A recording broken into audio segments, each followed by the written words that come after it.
A very good evening to one and all. I am CA Shreya Bansal and I welcome you all to yet another session in the series Global Trends in Internal Audit A Look Ahead. This series is organized by the Internal Audit Standards Board of ICI and today's session is hosted by the Bathinda branch of NIRC of ICI. I would like to welcome all our dignitaries on our virtual dais.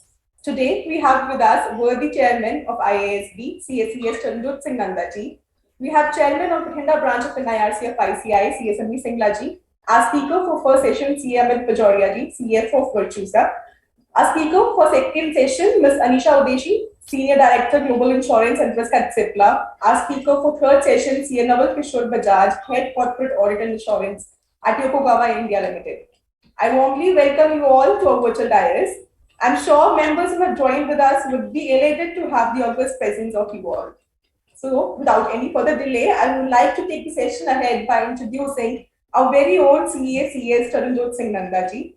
Nandaji is Central Council member of ICI. Presently, he is chairing the committees of Internal Audit Standards Board and Digital Accounting and Insurance Board. And he is also currently a vice chairman of the Banking, Financial Services and Insurance Committee.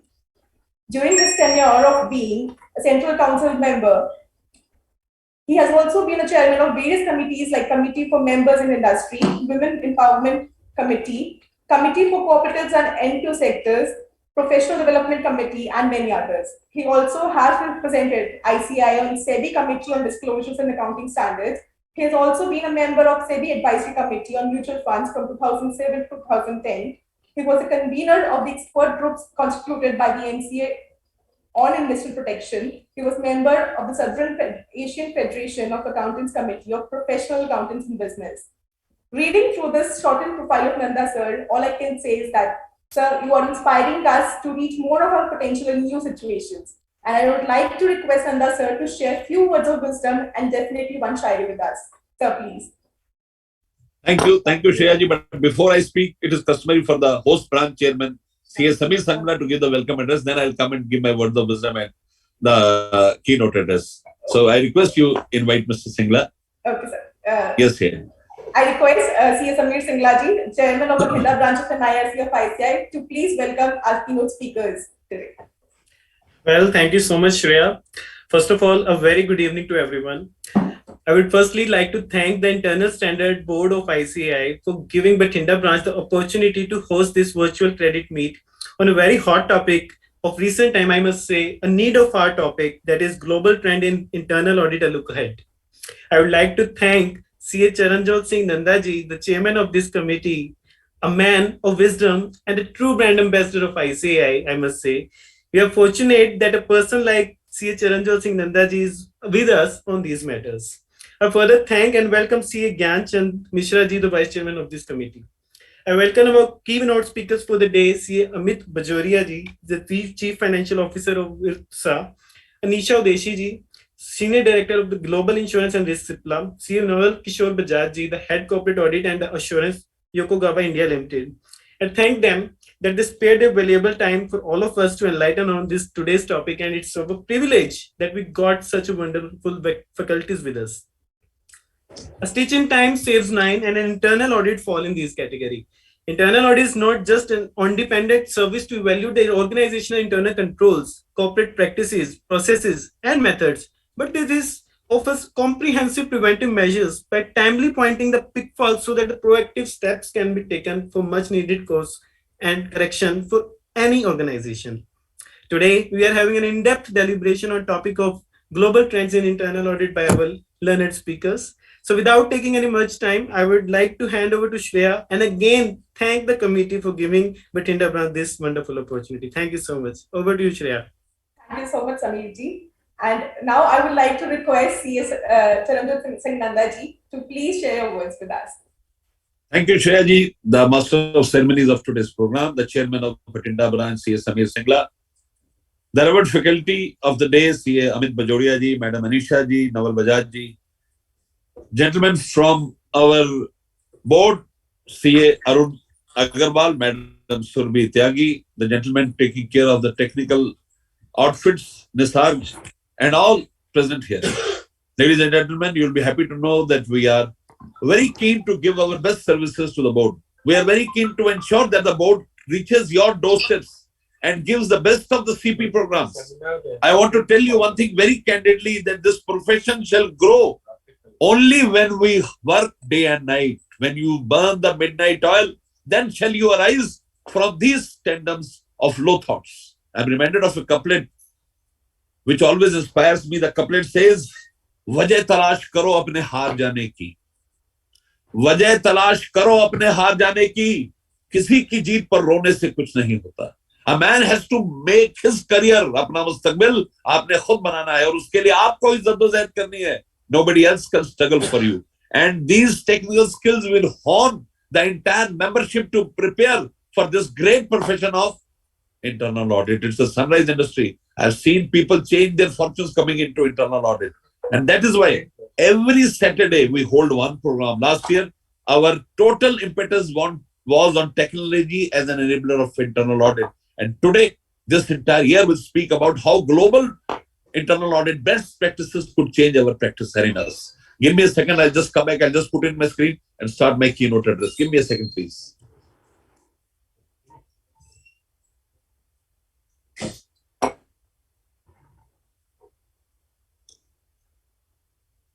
Shreya, my screen is visible? Yes, sir. Great. Yes, sir. So global trends on internal audit, a look ahead, is the theme for this year. And this is one of the very exciting, very adventurous themes which will ultimately translate your entire thought process into an area where you start moving into greener pastures and start determining newer practice avenues. The coverage will include session one is on expectations of CEOs and CFOs from internal audit and value addition by internal auditor. Very, very important. Second is reimagining risk management in new regime of business. And third is auditing EPC projects. Ladies and gentlemen, what are the expectations of CEOs or CFOs from internal auditor? And you know that internal audit essentially is a management function, and therefore value addition by internal audit is very immensely appreciated. You have to establish a connect with the company's management. The internal auditor emerges as a trusted business advisor, the person who identifies risks and control issues and suggests solutions. As a chartered accountant, as an internal auditor, you have to report to the audit committee or to the board as it may be. And therefore, your initiatives have to be par excellence to add value and support to the board. What are the expectations of CEOs and CFOs from internal audit? First, what is being reported by the internal auditor? Does it make them look good or bad? Are they getting value out of money spent on internal audit? It is not wasteful expenditure. It has to add value. The third is, are there any new ideas or recommendations that can help them problems already known to them? A newer angle to a problem and a new angle to solve them. Are there any new insights, facts, correlations, etc. into operations they were unaware of, so that they're able to find newer solutions to the problems with whom they have been lingering so long. Now, risk management in new era.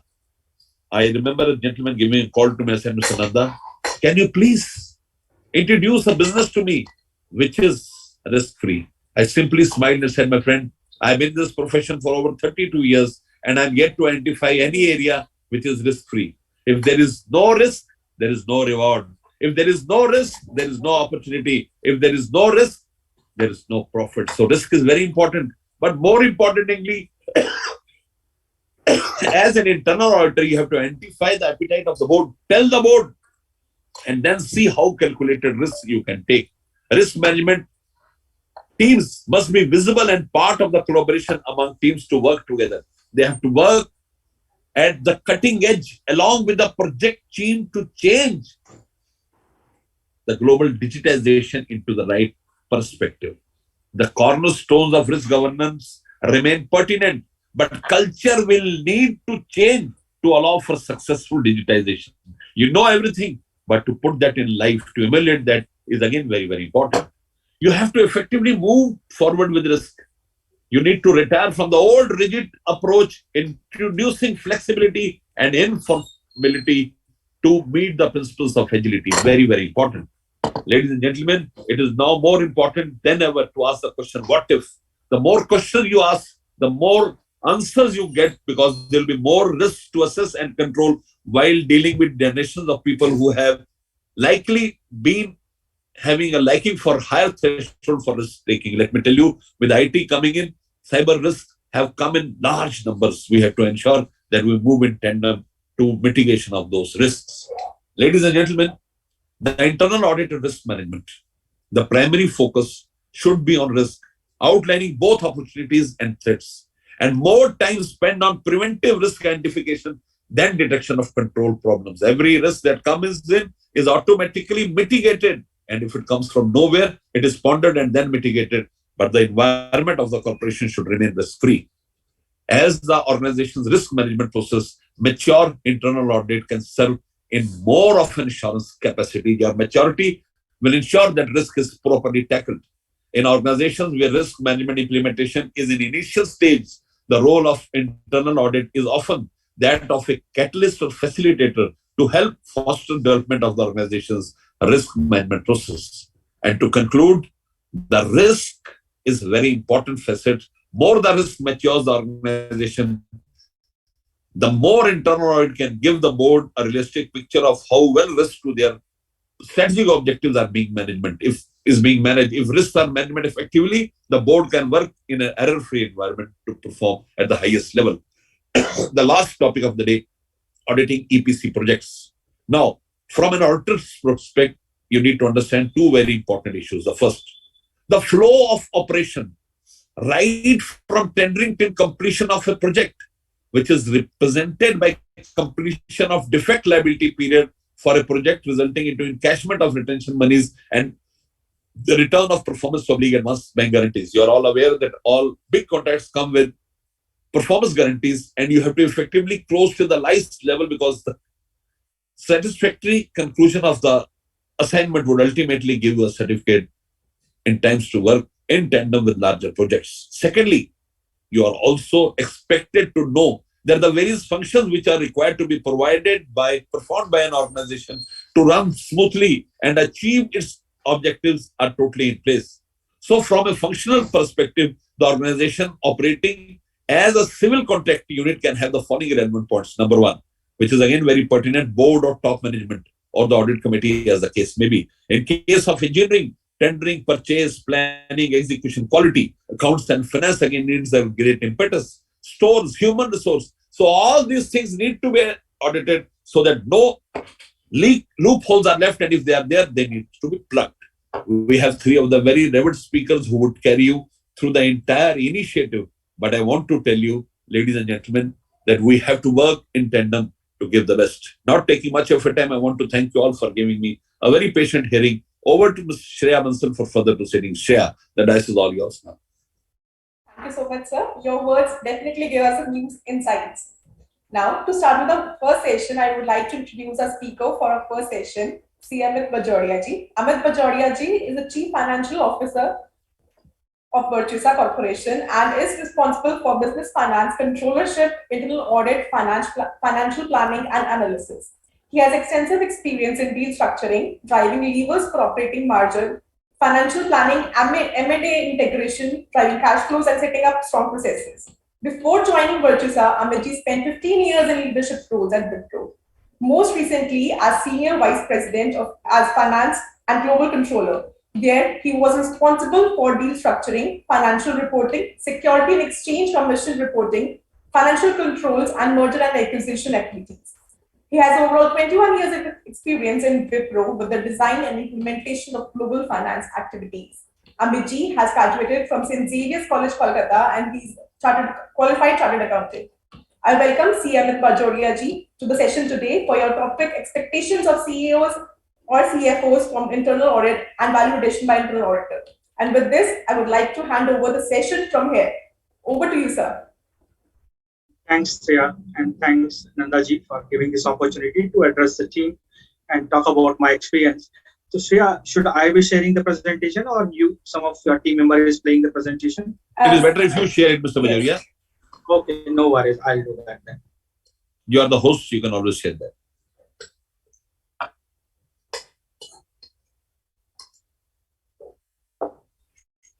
Just let me know if it is visible. Yes, it is visible, sir. Please carry on. Yeah, so before I start my presentation, let me give some perspective about myself. So it will give you guys some flavor of what. So if you look, I started my career in 2000 as a fresh from campus as internal audit. So I joined Wipro in 2000 as an internal audit team, and I was there for 2.5 years doing multiple audits within Wipro. Look, after 16 years, I headed the internal audit function for Wipro. I was the head of internal audit for Wipro from 2016 to 2020. And then I moved into the current role where I'm the CFO of Virtusa. It's a US based company of around $2 billion, and it's in the IT services and the digital engineering. So I just wanted to give you this perspective so you know what's the background for where I come. So internal audit is very close to me. I've started my career as internal audit, was head of internal audit, and now as a CFO. So I can tell you now, looking on the other side of the table, what are my expectations from internal audit and what we look and to internal audit as a function to deliver, and how some of you can help to drive that function for the management and for the CFO. So that was a bit of a background about myself.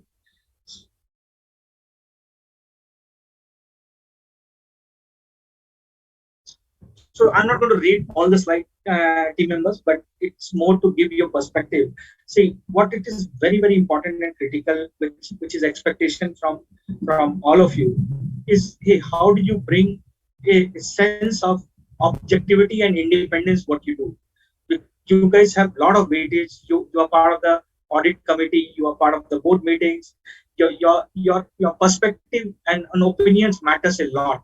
So how do you ensure that you are able to drive that opinion with a clear objectivity and ethics without any bias? Because a lot of action management and the CFO takes based on that what you present on your table, and hence is very important that you are able to drive a very honest perspective.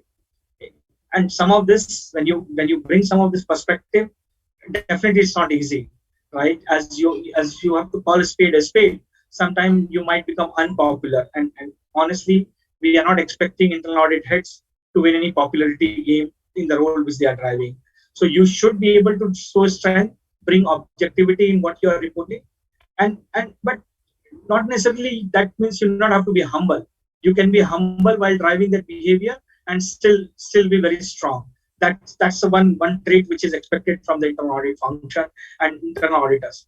Second one is very important, that you guys move from, and I'm sure internal audit function has really scaled over last 10 years, and now the functions are not doing any vouching and not doing any looking at the bills at a line item level, but it is more to look at, hey, what are the short-term objectives of the organization, what are the long-term objectives of the organization, and how do we value add as an internal audit function, driving organization to meet those objectives, both the short-term and the long-term.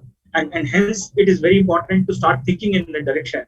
And for you guys to perform that role, it is important that you start connected with the C-suite leadership, which is various function heads, various business heads, and it should be very periodical connect.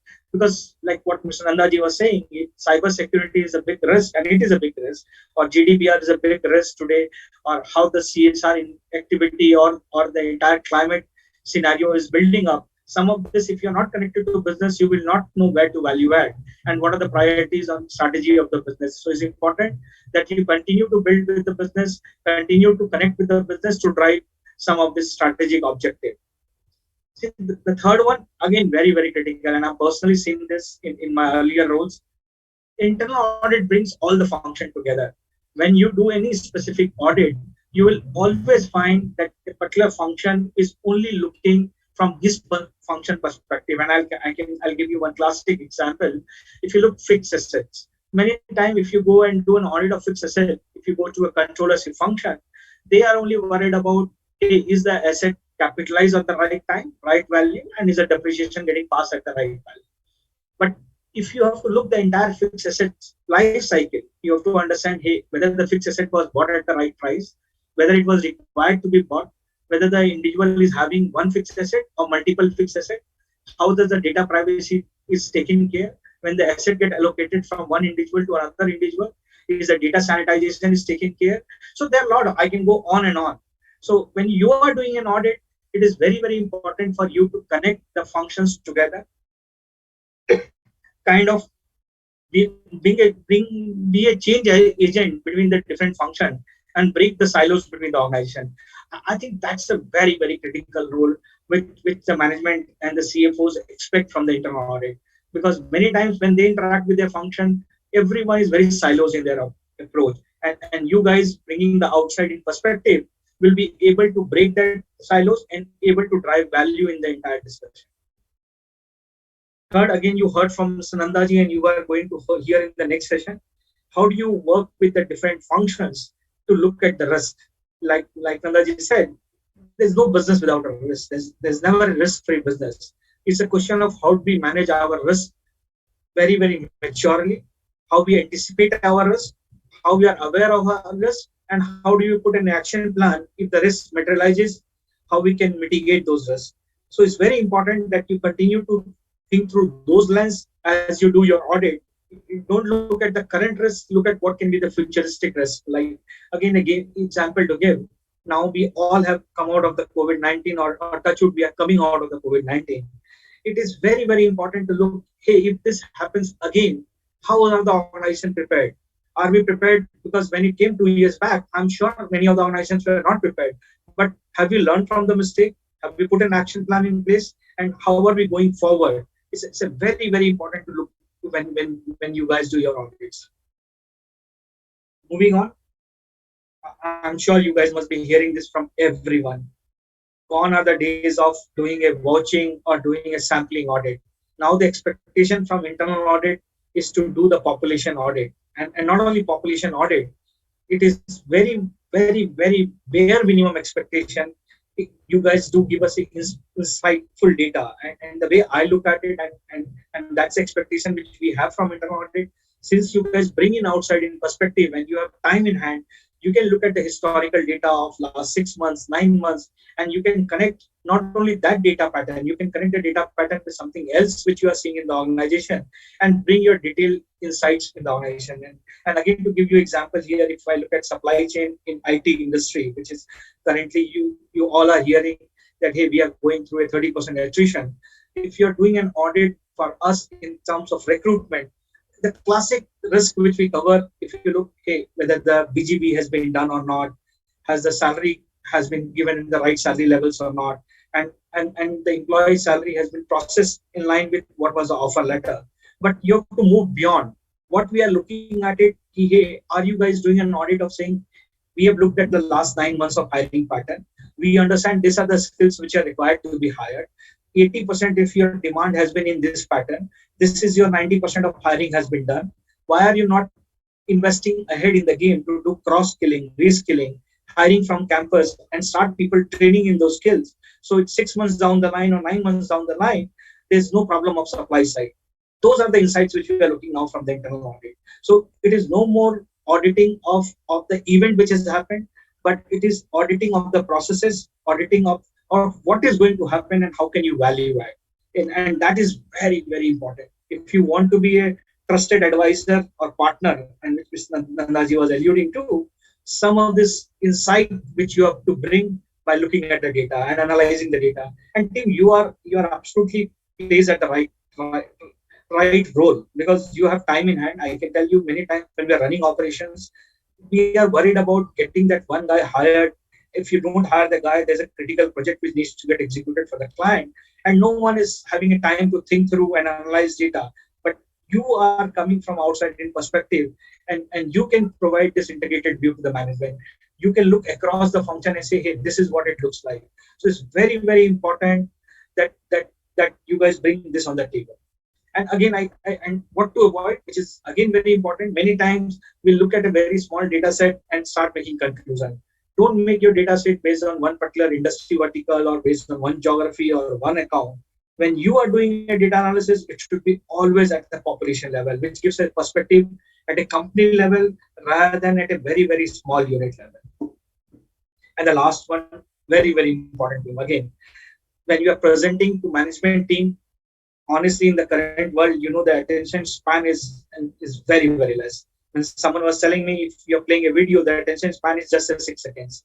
We are not expecting an audit report of 6 seconds, but we are definitely expecting a very, very precise and concise audit report, and which has to be, again, given executive summary is so critical, and the executive summary has to be in one page, because if you are extending beyond one page, that means you are losing the span of attention. That's the reason it becomes very critical. How do you draft your audit report? How do you communicate your audit report? Because no one has time to go through lots of data. You have to present your report, which is more through visual, more through graphs, and there are a lot more now. How are you leveraging the technology now? If there is a mobile, are you able to communicate your report in a mobile format, which any executive can access wherever he is on the world? If he's on the road itself, he can just at a click of the button, he should be able to read the report. So it's very, very important for us to have a clear communication. And what should the communication contain? It should contain three things. It should contain what is the problem statement? What is the root cause of the problem statement? What is the impact of that problem statement? And how are we going to mitigate? Because if one of these are missing, it is an incomplete report. That's the way you should look at it. So again, I'll repeat the four things. What is the problem statement? Root cause of the problem statement? What is the impact of that problem statement? And how are we mitigating it? Once management teams get all four of this, it gives them the comfort. Okay, there was a problem has been identified. We know what was the impact of that and how are we going to mitigate it going forward. If any of those is missing, it's an incomplete report. So it's very, very important that as you draft your audit report, as you communicate your audit report to management, to audit committee, to CFO, how do you make it precise and concise? Without that, it will be very, very hard for you to engage with the management team. So some of those I gave you a perspective of what is our expectation. Now let me give you certain things where we think by changing your skill or honing your skill, how you can become a better individual and a better internal auditor to the business teams. And some of these are purely my experience, team, and if any different views, I'll be here. We'll definitely be happy to hear from you guys. But it's very, very important if you're working in a large organization, there are multiple risk functions. If you look, there are enterprise risk management team, then there is a compliance officer, there's a data privacy officer, there is a chief information and security officer, and there are multiple. Many times, if you look at a large organization, there will be a risk officer at a business unit level, sometime at the account level. It is very, very important as an internal audit, since you guys are finally at the apex center of all the risk management and as a dependent function reporting to audit committee. How do you work with all the risk bodies to ensure that two things? One, there is no duplication of effort. Second, you are able to get the signals, which I get red signals, because sometimes the red signal can come from any of the function. You can make sense out of those red signals and decide your audit plan and focus on the right areas. So it's very, very important for you guys to be connected with all of this function, which can give you the real value addition to the management. Otherwise, many times I have seen when there's internal auditor presence, someone will come and say, hey, we were aware of this risk already done by enterprise risk management. Tell me what value addition you guys are bringing. So then it becomes just checking the box. Okay, it was part of my audit plan, hence I did the audit. But there's no real value to the management team. The second one is the same. It says, hey, how do you work with them in advance so you guys can decide what risk one should cover, what risk other functions should cover. So it becomes one more holistic view at the company level rather than duplication of effort and the work at a company level. Second one is the dynamic risk. This is again very, very critical team. If you look at it, many times we used to plan the risk at the beginning of the year. We used to draw our audit plan for the entire year. We used to decide what we will cover in Q1, Q2, Q3, Q4, and we continue to stick to those audit plans. See, definitely those gone are the days. If you look last year itself, the risk which we all have seen in last 2 years has emerged was definitely there was none of them in any of the playbook. Whether it was COVID-19 first, then the war in Ukraine, now the supply chain disruptions which we are seeing in the world. I don't know how many of you follow. There was recently a World Economic Forum in Davos, and there is a big topic which was talked about was deglobalization. Saying, hey, what was earlier a globalization, now many of the things are talking about deglobalization, and how technology will play a role in the deglobalization. So some of these are emerging risks, emerging areas, and that will transform or have a huge impact in your business as you look into it. And if you go with your audit plan, which is static, done at the year beginning, you will miss out the big risk which emerges during the year. So it's very, very important to keep your audit plan a bit more flexible. Maybe you can have 60-40. 60 can be very standard audits, can have been the risk remaining the same if you're doing a payroll audit or a fixed assets audit. Yeah, those are standard, and maybe you can have some tools to get incorporated, but you can keep it. But again, with the payroll audit itself, if you look at the supply chain, global supply chain, which is happening in the tech talent world, that itself is changing. So it's very, very important to keep the entire audit plan bit more flexible, bit more dynamic, which can change and emerge as the risk emerges. Second thing, very, very important to invest in tool and technology. I will keep talking about it. It is the new way of looking things. You cannot be a strategic partner to business without talking technology. As you all know, in the last 2 years, the technology adoption across the globe has been huge, huge. And if audit teams are still not adopting technology in terms of looking at data insight, looking at the presenting the audit reports in the digital format, the entire workflow being in the digital format, following up of the action item on the digital format, the entire 9 years of internal audit function has to be tech enabled. Gone are the days where there's a physical interaction, physical audit done in the team. So invest in technology, not only in tools and technology, learning the technology. See, sometimes it's very, very easier for all of us to buy technology. But how do you ensure that your team members are comfortable using the technology? And many times we have seen that organization invest a lot more in buying tools and technology and lot less in transformation or change management within the existing team. And then the tools becomes just the tools. Finally, teams will end up doing the way they were doing earlier. So it's very, very important not to only invest in tools and technology, which is buying or building. Both are equally important. But more important is driving the change management and the transformation within your organization and within your functions. That is very critical. And second time is a real-time audit teams. No more are the days where you said, hey, I've looked at last 12 months data or 12 months back data. This was had happened. Process would have changed by the time you are doing your audit. It might be irrelevant for the business teams. It might be irrelevant for the management function. So you have to do a real-time audit. What do I mean by real-time? Real-time means the current data, maybe last month data, maybe last week data, maybe the current process, not looking at the historical data and the historical process and the historical outcome, because that might not be value adding. And the last one, leverage help. When I mean by leverage help from the experts. Expert can be external consultants, because many areas you might not have an internal capability like cybersecurity or data privacy. So you have to leverage on your external help. Like today, if you are doing a large organization audit of a forex, you might not have a forex expert in your team. So how do you leverage external consultant to get the value out of it? So it's very, very important. So you leverage external help wherever is required. So these are some of the things which I have leveraged, I have used in my experience in my internal audit function. When I was driving the internal audit function, I will definitely encourage some of you to start using some of these tools and technology as you move forward.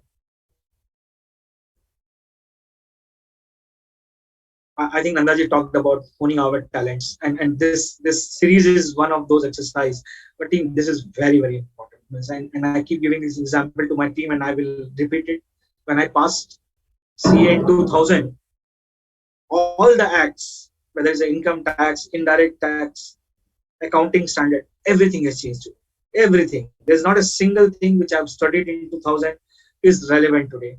So it's very, very critical for and important for all of us. How do we continuously learn? How do we continuously learn the new things which is happening in the marketplace? And if you are not learning, we will not be relevant for tomorrow. So it's very, very important for all of us to continue to learn in the current environment. The technology is getting adopted very, very fast. The technical things are changing very, very fast. You can see the way IFRS is getting adopted, the INDAS is getting evolved, the entire GST, income tax, everything is getting evolved. So it's very important for all of us to be aware of what's happening around us across the globe. Many times, if you're working in a global environment, it is just not about India. There's something which is happening in your US market, might be happening in the UK market, depending upon where you are, where which you're working on, it might have an impact. So it's very important for you to be aware, updated about what's happening around it. And the sixth topic is, again, you must be all hearing about diversity. It's important not for the namesake, not to check in the box. I think it gives a different thought process. I have personally experienced this. When you have a diverse team, and diverse does not mean only gender diversity. Gender diversity is very important, but skill diversity. Like today, if you are in internal audit, if you have a diverse team which has a data analytics, which have a engineering coming from engineers who can do your real product audit and say, hey, this is not the way product has to be developed. So it can be a gender diversity, it can be a skill diversity, it can be a geographical diversity. Many times the perspective which we give, if you are working in a global MNCs, just having a one set of people might not give a global view. So how do you bring all of those while doing an audit will give you a very, very different flavor, because everyone brings not the different race or a color of the skin, but they bring different thought process. And that is very, very critical, because I keep telling to my team members, and I will say this again. See, when you're doing an audit, someone who's running the audit function or that process, he's been running for the last 10 years, 15 years. I'm sure he's more expert than you. If he's running the process for 15 years or 20 years sometime, so he has to be more expert. He would have seen the process in and out more than what you can go and do in 3 months. So how do you can value add to him? You can only value add when you bring diversity of thoughts and outside in perspective. So how do you ensure that you are doing that when you are doing internal audit? And if you do those, then you can become a trusted advisor. Otherwise, you will be more looking at the same thing again and again without bringing an outside in perspective. So it's very, very important that we bring diversity in thoughts as we do our internal audits. And the last thing, let's continue to benchmark our practices, continue to benchmark the way we are doing things. Are we best in the class in the industry? Are we best in the class across the globe? Because many times things are emerging across the globe. So how do we continue to ensure that we are ahead of the curve and not behind the curve?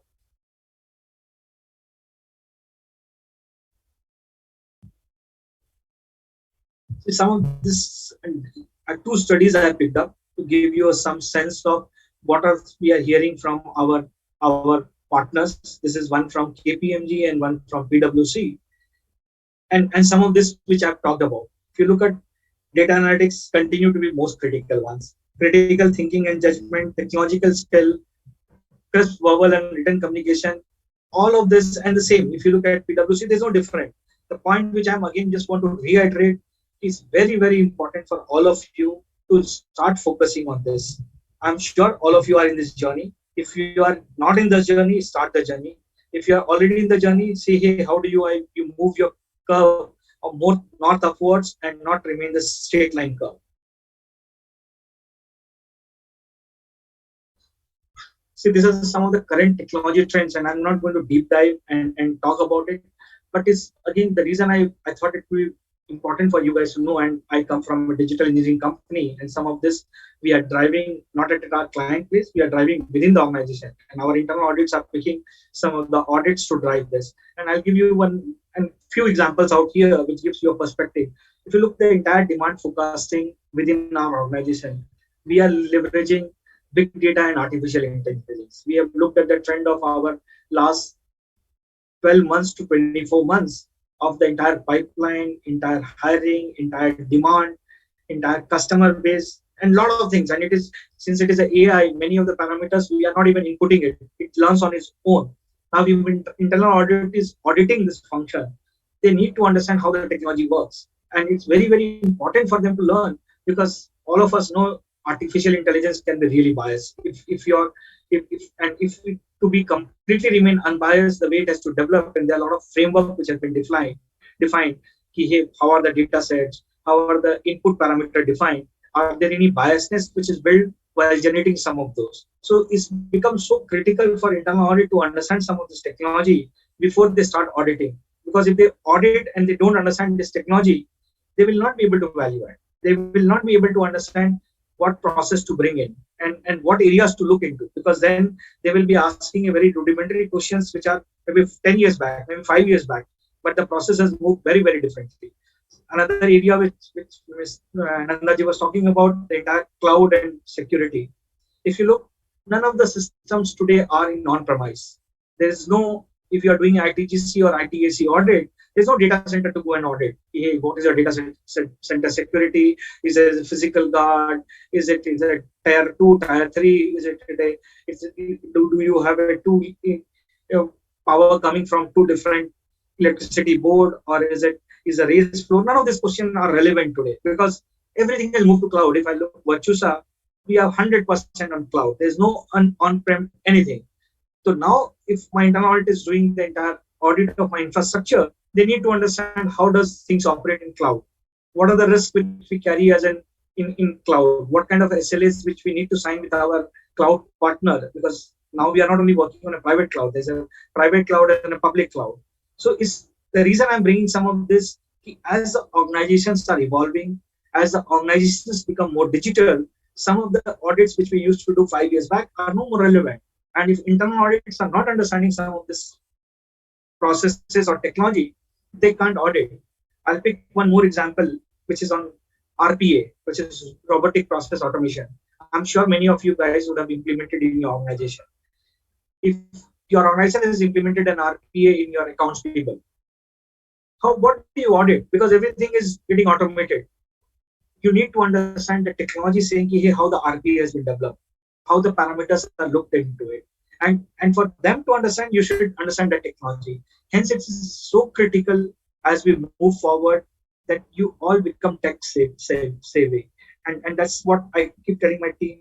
It is just not digitization by the organization. It's the digitization internally, which is internally by internal audit function. How they are equipped to do audit of these areas as we move forward. And today I can tell you, team, adoption of this is 30-40%. It is still not 80-90%. But in the next 3 years, most of the processes will be having one of this technology. It can be either blockchain. Many of these are already adopted. Some of these are not adopted, will get adopted in next 2 to 3 years. And hence, it's important for all of us to be prepared that when the organization start adopting this technology, we are equipped to audit this processes and this technology. If we are not ahead of the curve, we will become irrelevant.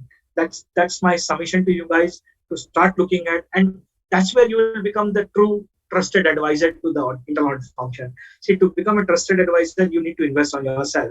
Otherwise, as a CFO, I have a lot of expectation from my internal audit. But if he comes and tells, hey, I have done 30 samples because statistical, that is a right sampling analysis, I can't question that. But based on that, this is the outcome. Then in my mind, it's more checking the box. Maybe because we have a requirement from as a regulatory requirement, we will continue with that. But that is not value addition. Value addition will be when he's able to give me insight either through data, understanding the technology, and then he will become a truly a trusted partner and strategist to CFO. That's the way I look at as the internal audit future as we move ahead. Thank you, team. This was my last slide. Thank you for all your time and patience hearing. If you have any questions at any point of time, not necessarily in the forum, you can reach out to me offline as well, and I'll be happy to support if anything where I can support. Thank you so much, sir, for your enlightening session. We do have a query session, but that will be taken up at the end of the session. So, sure. Yeah. So, for the next session, we have Ms. Anisha Odeshu with us. She'll be speaking on the topic. Before, I would like to introduce our next speaker, Ms. Anisha Odeshi. To talk about her, she has graduated in Commerce with Accounts and Economics from Bombay University in 1985. She's a law graduate with Insurance and Risk Management from an illustrious college. She is also a fellow of Insurance Institute of India, General and Marine. She's an associate of Institute of Risk Management UK since 1993. She has also cleared her broker's license examination. She also holds postgraduate diploma in international health insurance from Mumbai University. She also has a diploma in cyber law. She's a faculty of NMIMS for risk management. She's an institute professional with over 32 years of hands-on experience in insurance and operational risk management. strategy maker, and result-oriented decisive leader with proven success in designing risk transfer and retention portfolio, profound experience to maintain high-quality standards to meet challenges of this fast-paced dynamic insurance industry. She has a tendency to thrive in dynamic and fluid environments while remaining pragmatic. Highly ethical and business focused person, she has handled multi-millionaire dollar claims in India and also in the international markets. This has resulted into sharpened skills to handle any and all challenges in this professional space. She's associated with the Bombay Chamber as a co-chairperson of Insurance Committee and on board of BCCI as an expert in YT for last few years. And with these words, I would like to thank her for joining with us today to share her knowledge and would like to hand over the session from here on. Please, ma'am. Thank you very much. Thank you very much, Shreya. Really appreciate your kind words.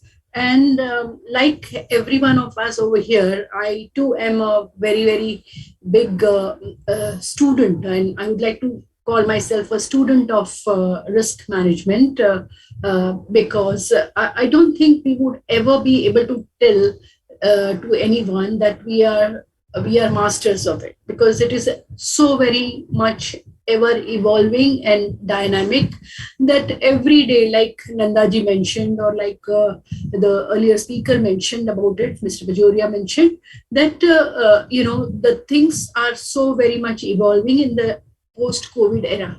Now, like how we used to be mentioning that before Christ and after Christ, like, we also have to be partitioning this era before COVID and after COVID. And why am I saying so? I will be discussing in the few slides that I have prepared for the audience. And I would like to elaborate it with the experiences that we have had in recent times. And last, I would like to mention that we all would have to be discarding the traditional way of looking at the risk and internal audit function that we are used to looking at. Unless and until we do that, we will not be the right candidate for our management to be giving that kind of an advice. We would be the passive ones who would be giving the checkbox advice to the management, and that may not be able to sustain our businesses in future. So I would like to start with the first slide that I would like to be elaborating on, and why I'm saying so. I would be explaining it with my some of the case study and experiences. So we've seen in past, like last 2 years, we have seen that our boards and the managements have started addressing the risk in a very, very different manner. And we are not addressing the risk requirements basis the earlier understanding or experience or intellect that we had. We have seen IT security breach every day. And since I am also associated with insurance companies and their workings, I understand that every single day they have been having the notification and the breaches are reported in the to them, which means that there are so many attacks are happening. And today, if you have seen the news, GM, the company which is one of the very, very General Motors, which is a very compliance driven and a very risk, IT risk, expert company, has also seen a breach of data. So that means that our systems are getting breached, our risks are getting more smarter than what we expected them to be. And secondly, the AI, the usage of AI for all the purposes that we are doing is also aggravating this kind of breaches. So this is the environment that is changing over a period of time in our ecosystem. We have seen geopolitical unrest. Like for 100 days now, we have seen a Ukraine and Russia war happening, which would give rise to inflation risk, and that also would it would also give rise to so much of economical risk that we may have to be very much prepared for our organizations. We may have crisis on certain commodities that we use for our manufacturing of our product or services that we may provide to the customers that we have. So due diligence, and there are so many mergers and acquisitions are happening. Why are they happening? Yes, because some of the businesses have been able to look at the risk in a very positive manner, and they have become cash rich. And some of the organizations, they may not have been able to survive the kind of a pandemic that we suffered in last 2 years, and they are up for sale. So their valuations have come down from a multi-million-dollar company to a very, very small valuation that may attract the other businesses to acquire them. So these are the risks that are now emerging for those companies who are acquiring or they are getting acquired. For both the companies, these risks are emerging in the current scenario. Then again, we have seen India has become startup capital of the world, and so much of money is getting rooted for the startups. And you might have seen that certain startups that have been doing so very well in past, and that is what we assumed, that in last 6 months or say 8-10 months those startups were looking to be doing good.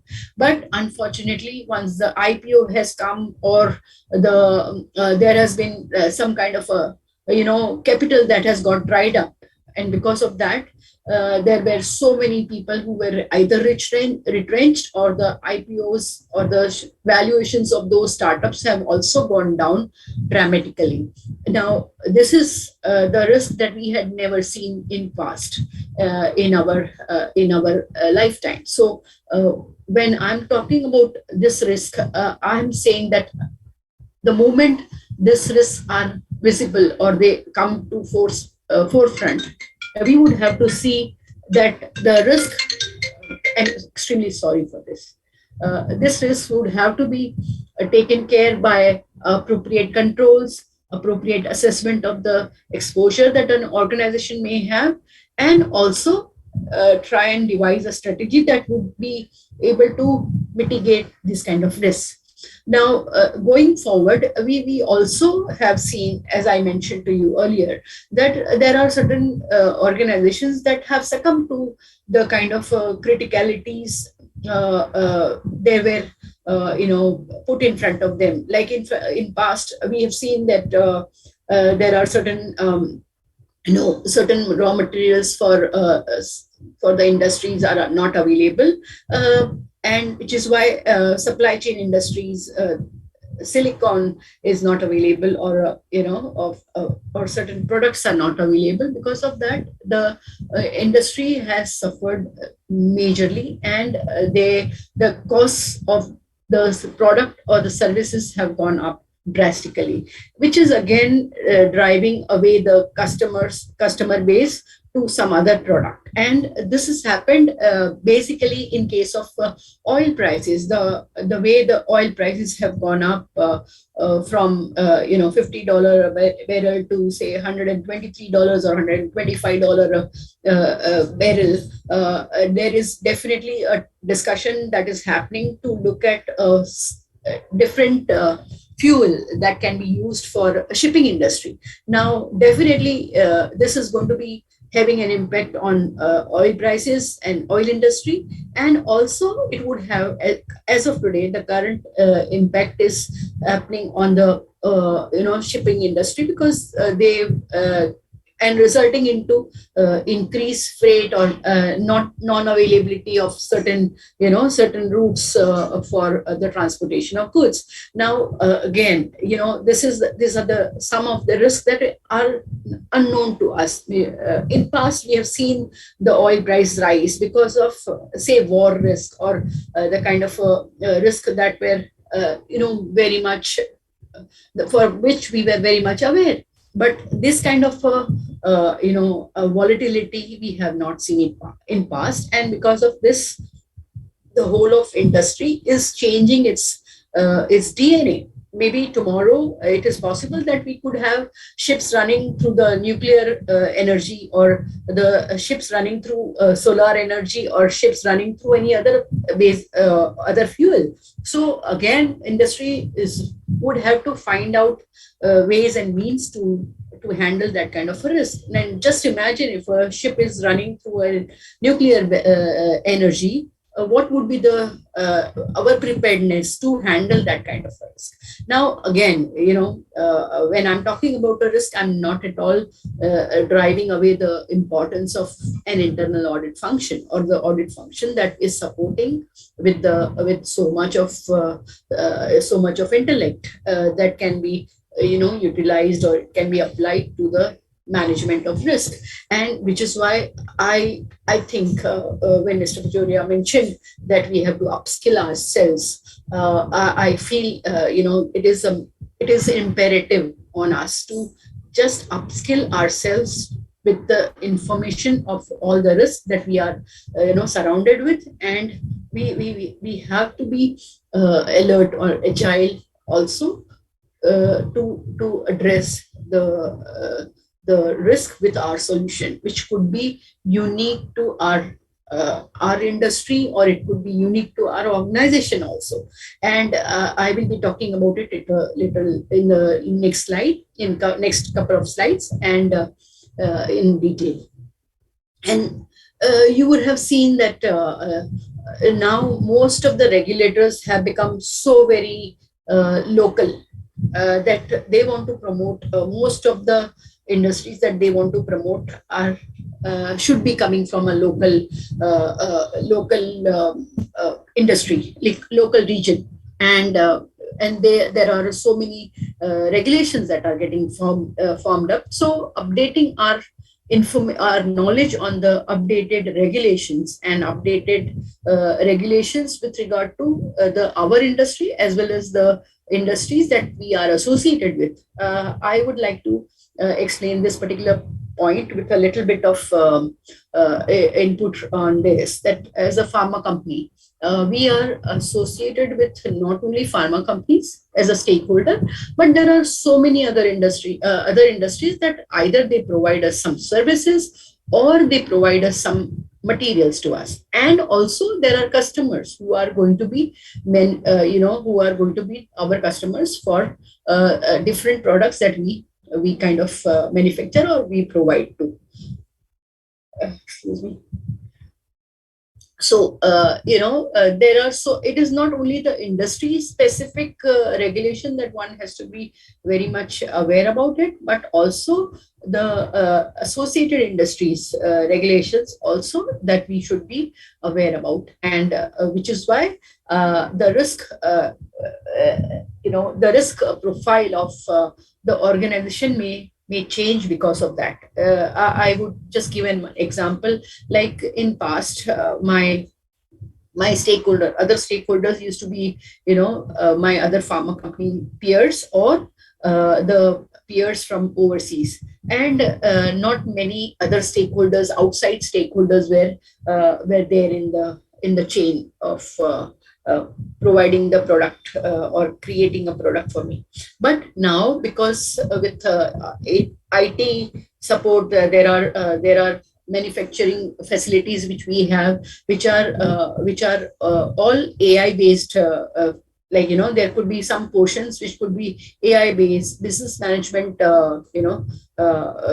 support that IT industry is providing to us. And because of that, their regulations and their risk also get associated with the industry that I am in. So it is an overall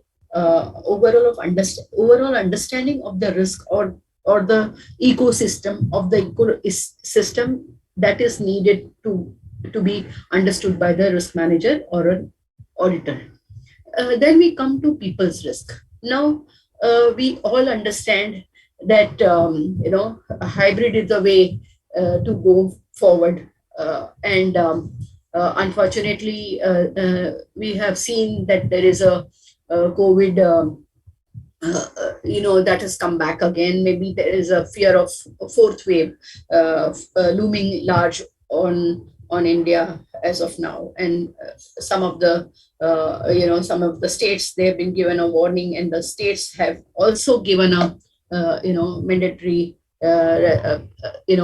protocols that we need to be following for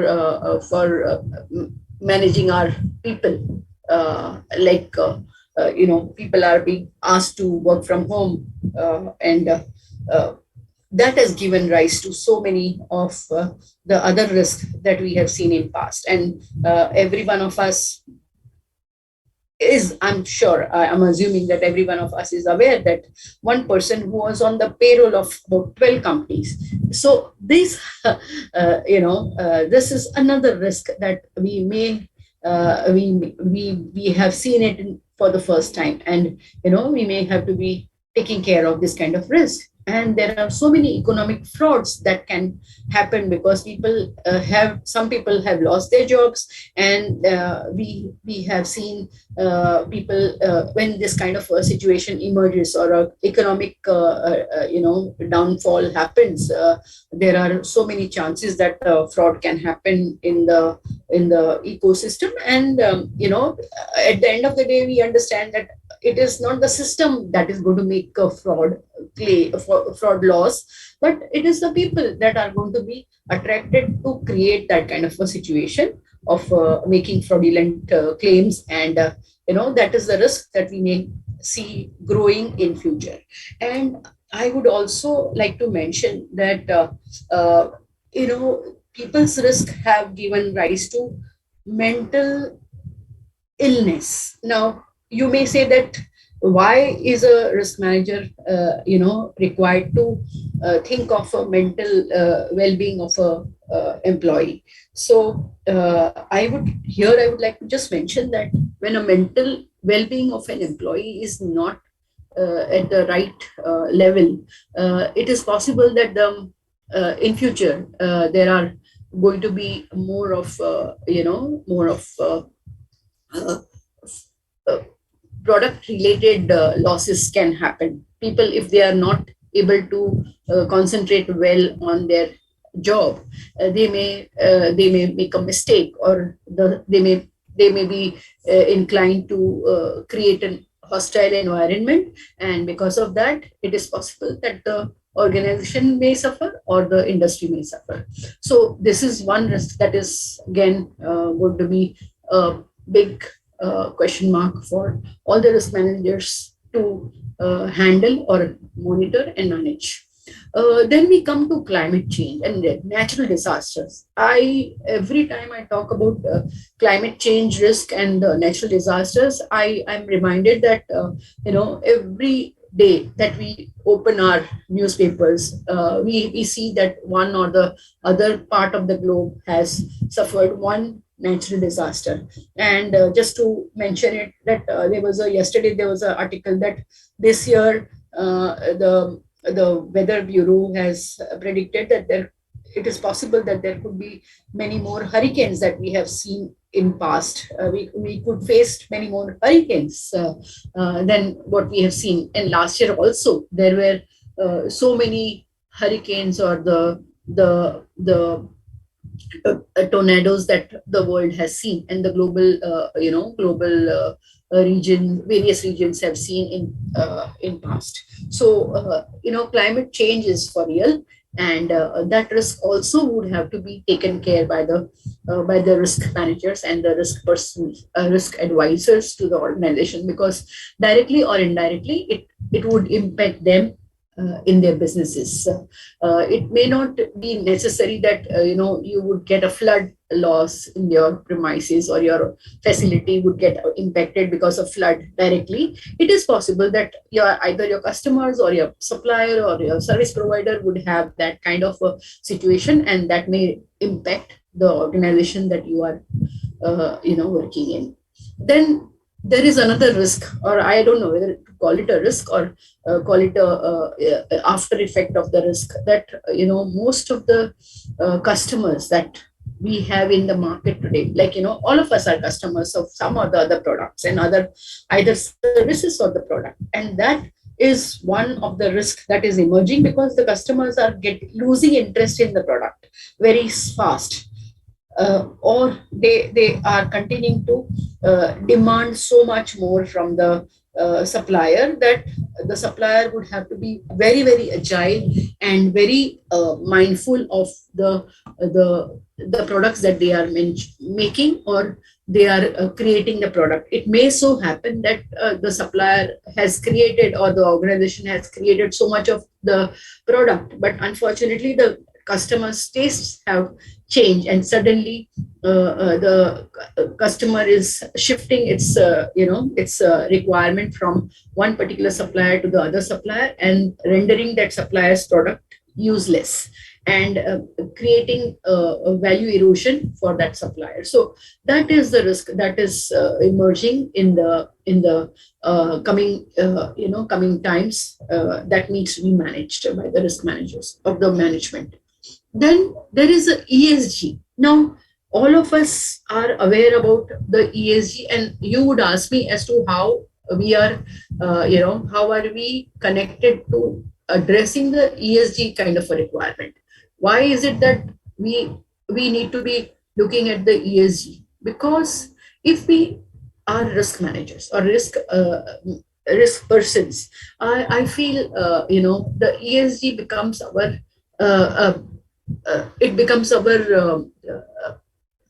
kind of a mandate, that we have to support any solution that we give, that has to support the ecosystem, and our solution that we may provide to the for the risk management, that should get aligned to the system, and which is why it would have to be compliant, and it would have to be aligned to the ecosystem that we are surviving in.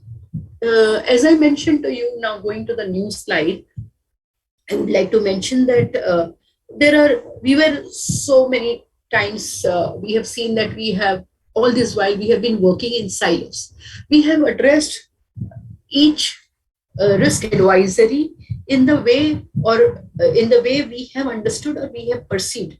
Like, for example, a risk advisory, I'll just give an example of a flood that may have impacted a facility, one of the facilities that the organization has it. And it is so very much possible that that particular facility is manufacturing a very, very critical product that an organization is supplying to the regulatory market. Now, it may happen that the losses that the facility has suffered because of flood is a very operational loss, and it is likely to be taken care by the insurance product that we would have purchased, like flood insurance that we normally purchase for the product that we lose because of the flood. Now we have to be looking at so many other aspects, whether it is impacting the environment, whether we are getting impacted because of any regulatory requirement, because it may happen that the product, the particular facility is not able to function till the next 1 month because of the losses that they have suffered. Now it is possible that because of that, some of the products that are needed to be supplied to the regulatory market will not be supplied in time, and because of that, it is possible that the contract that I have with the customer may mandate some regulatory penalties on me, and there is possibility that the customer also demand some additional cost from me, because the customer has also lost out on the tender that the supplier has committed to. Now, if that is happened, there is possibility that there is an economic loss that I would suffer. Now, because of this chain of events, there are regulatory risk that has emerged. There is a customer's risk that has emerged, and it is also possible that if I'm not able to supply the product in time to the market, I may lose even the market. So there is a marketing risk also that has got triggered, and which was not the case in the earlier times. And which is why I feel that the whole chain, the whole ecosystem, the stakeholders will have to be discussed beforehand, and the risk manager or the departments cannot work in silos. It used to be the trend that the product or the services are created by the strategy team or a planning team or a manufacturing team, and then the product is rolled out, and then in one fine day the risk manager is getting involved when the actual product is getting launched in the market.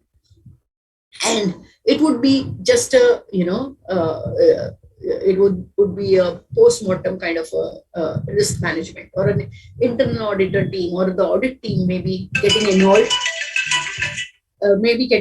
at that time. And they may not be able to address the risk requirements that an organization may require. It is possible that we all are working in unless and until we work in tandem, unless and until we work in a collaborative manner, it would not be possible for any of the department to work without a risk, and that the impact of that disconnect would have to be borne by the organization. And it is possible that the organization may lose out on the profitability, or the organization may lose out on the product or the business that the organization is into.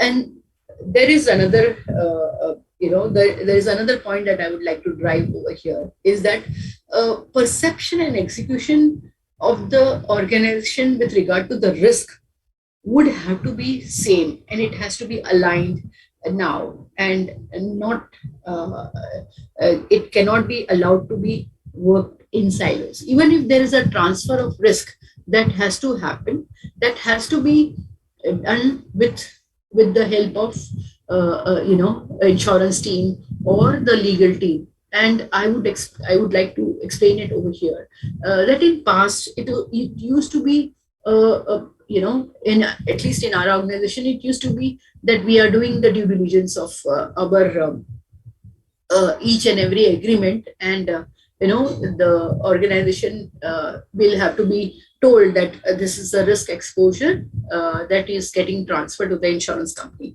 Now what is happening, that going beyond, it is not a transaction that would have to be looked at. It would have to be looked at collectively, whether all the transactions create an exposure, a bigger exposure for the company, and how would that exposure can be mitigated by adopting an appropriate model for risk mitigation or risk control. And that is the way in which the organization would have to be holistically mapping their risk, and not only tick boxing that, okay, I have done the due diligence and I have intimated to the customer that I would require certain amount of insurance policies for that particular customer. And now with the new model, which is upgradation of the requirement that were mentioned in Basel II, we would need to be updating or complying with all this kind of a risk, or comparison of the risk, or mapping of our risk on a holistic basis, and not necessarily basis the silos or a transaction. Then, as I mentioned to you earlier, that all of us, the organization, all of us would have a unique way of mapping our risk. Like it is possible that I have as a pharma company, I have a different bouquet of products that I'm manufacturing, and maybe respiratory could be my monopoly item, or I could have cancer specific item, cancer specific portfolio that I would be very good at, or I would have a good percentage of market share in the ecosystem. Now it is possible that the risk that are affiliated with the industry, which could be having a different kind of a portfolio. It could have somebody could have a cardiovascular portfolio which is very strong for them, or the other could be having an antiretroviral portfolio that is very very strong for them, or I could have a very robust COVID portfolio, and because of that I could have a different kind of risk within the industry. So basically, as a risk manager, what I feel and what I understand when I'm addressing a risk or I'm advising the organization collectively on the risk management is that I have to have a standard risk that are that are identified and as a global mechanism. I understand the basic risk, standard risk. On and above that, I would identify the risks that are applicable to India.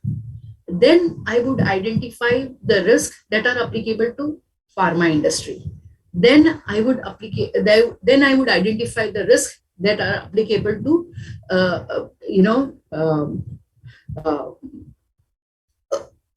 CIPLA. So like that, I would have a mechanism, and I would be able to understand if there is a change in that risk that is happening. That means that all the risks would have to be mapped, they would have to be identified, they would have to be written down, and also beyond this, what is happening in the ecosystem, that would have to be brought in from time to time. Like I mentioned that a global risk is there, which is the risk that is a known risk for me. Now, if there is anything that is changing in the ecosystem, now Ukraine-Russia war that has happened about 100 days ago. Now that is a new risk that has emerged. Now, if at all there is any risk because of Ukraine-Russia war that is going to come onto me, I would have to be looking at what region it is going to affect me. Like, for example, I was told that because Ukraine and Russia are the biggest manufacturers or other growers of the wheat and oil, they are supplying this wheat and oil to African markets. Now, I'm sure you would have understood that because of this war, they are not able to grow that kind of a crop of wheat, or they are not able to supply because embargo or the sanctions. Russia may not be able to supply that kind of oil to African markets. Just imagine, African markets will have a downfall, economic risk that would emerge. So African market would, if I am having an entity in African market, I would have to be mindful of that my business can get affected because of an economic downturn in Africa.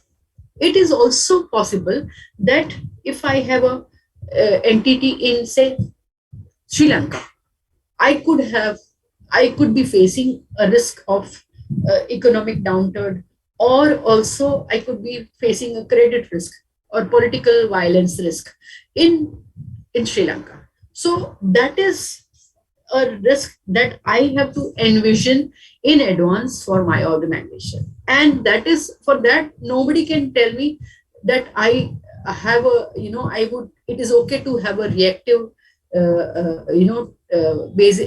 reactive mechanism that I can apply. So I hope I'm making myself very clear that it has to be risk manager or a audit function has to be so robust that they would have to be either they would have to be always, they would have to be on the top of the risk, and they cannot say that I would be be a reactive, I would have a reactive mechanism towards the risk and its models that are being used.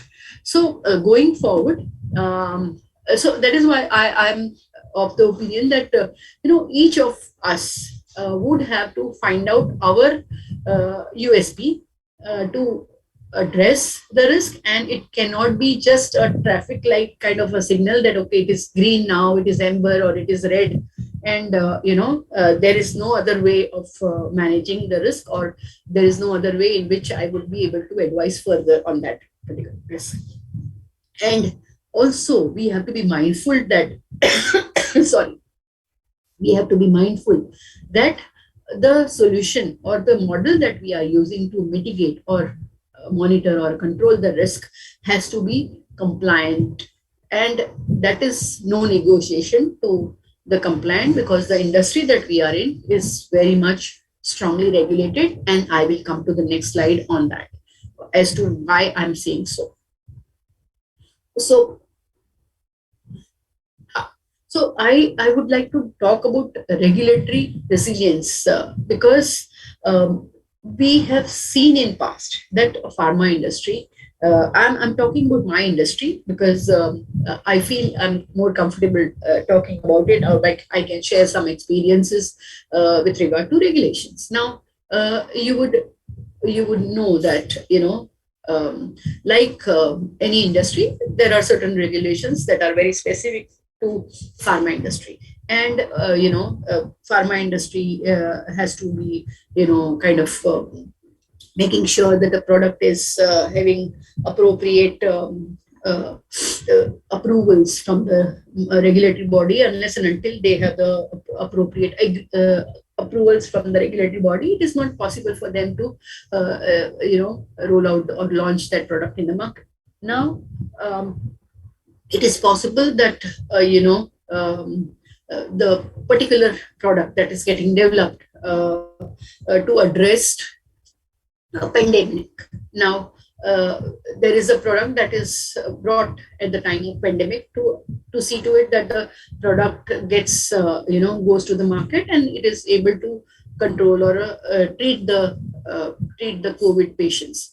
Now, because of the regulatory approvals that were given in time, it was the product is getting rolled out, and the other stakeholders like hospitals or the insurance companies, they also would have to be knowing that this particular product is a compliant product, and unless and until that product is compliant, they would not allow their patients to be reimbursed or indemnified by the insurance policy.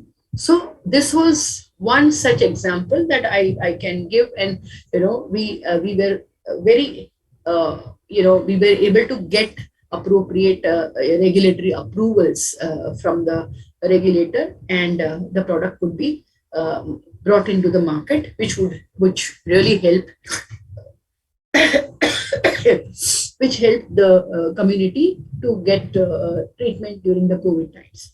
And again, the after the COVID scenario that happened after the wave 2 and Omicron wave 3, we have seen that the foreign regulator has become so stringent that they start, because they are local for vocal for local kind of thought process, they have started becoming more and more stringent, and they are asking for too many of compliances that are required to be followed, and there is another risk that is emerging for a pharma company, that how do you make your plant or facility or the product more and more compliant with the regulatory requirements that are coming up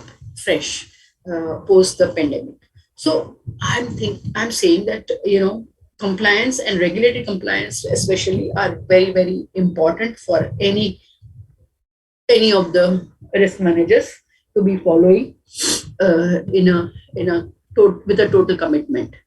So I would like to talk about this particular aspect of IT and AI compatibility of business. And believe me, I attended a conference a couple of days ago, and that was a very, very good learning for me, because all this while we only restricted our IT and AI understanding, that okay, fine, if there is a breach, then the organization may have to suffer, and there is a risk to the organization, because there is a possibility that the risk would have to be taken care in a different manner.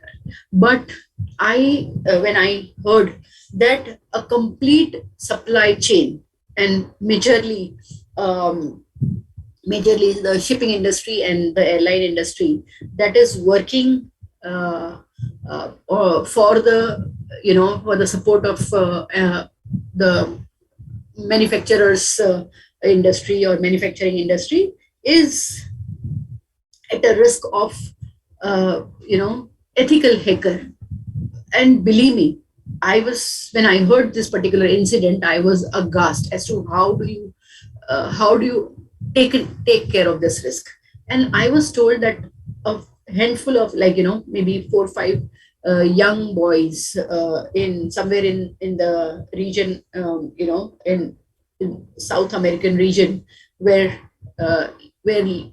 laying a bet with each other as to how would they be able to hack a car, a ship, and an airplane. Believe me, I was not ready to believe that somebody could actually think and do that. And I was told that it happened. They put some money on the table, each of them, and they said the guy who's going to be able to hack all these 3 in 10 minutes time, they would be able to get this kind of money. And the sum of that money was not more than $1,000. So just imagine a person, a ethical hacker guy, without knowing the consequences, he tried to hack the ship vessel, and he was successful in that.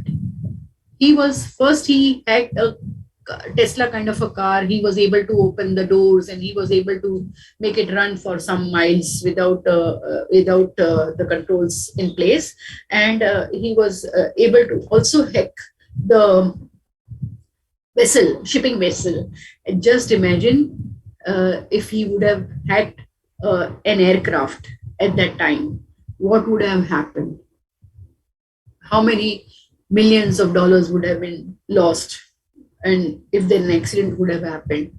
And believe me, insurer or the other industries do not have any recourse for these kind of incidents or accidents.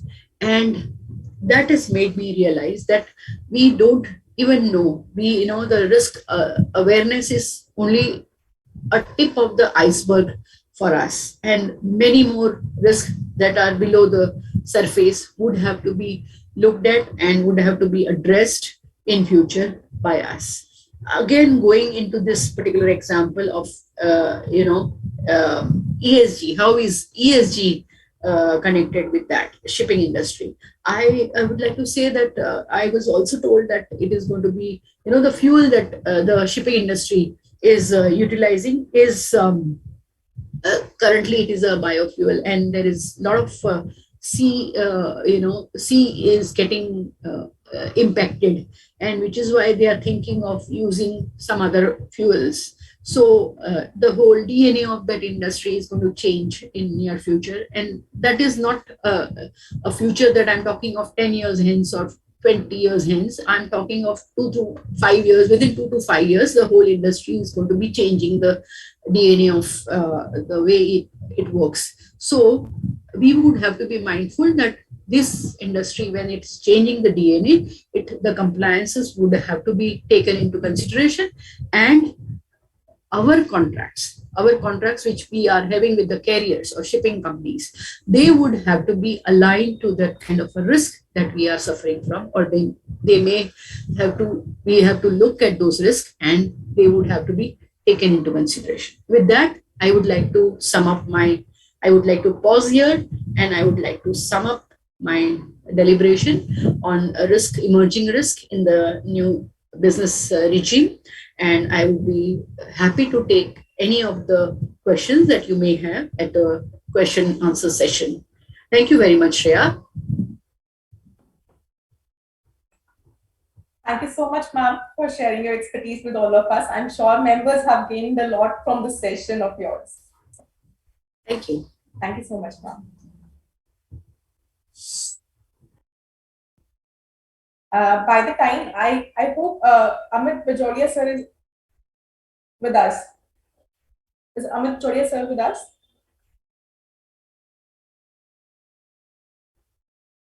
Okay.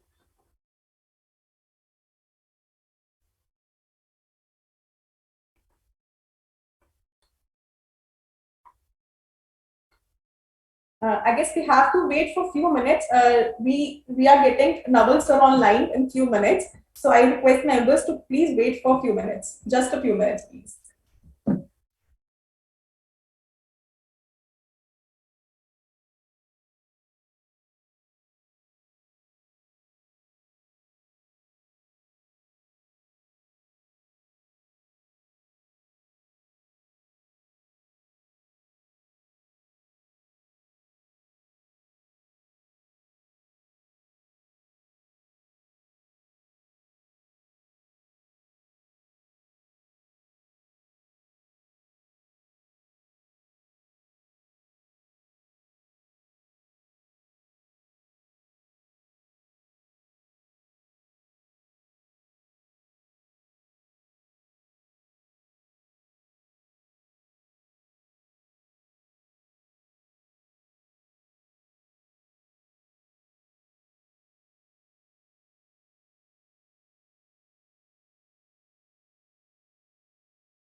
We welcome Naval sir to our session today.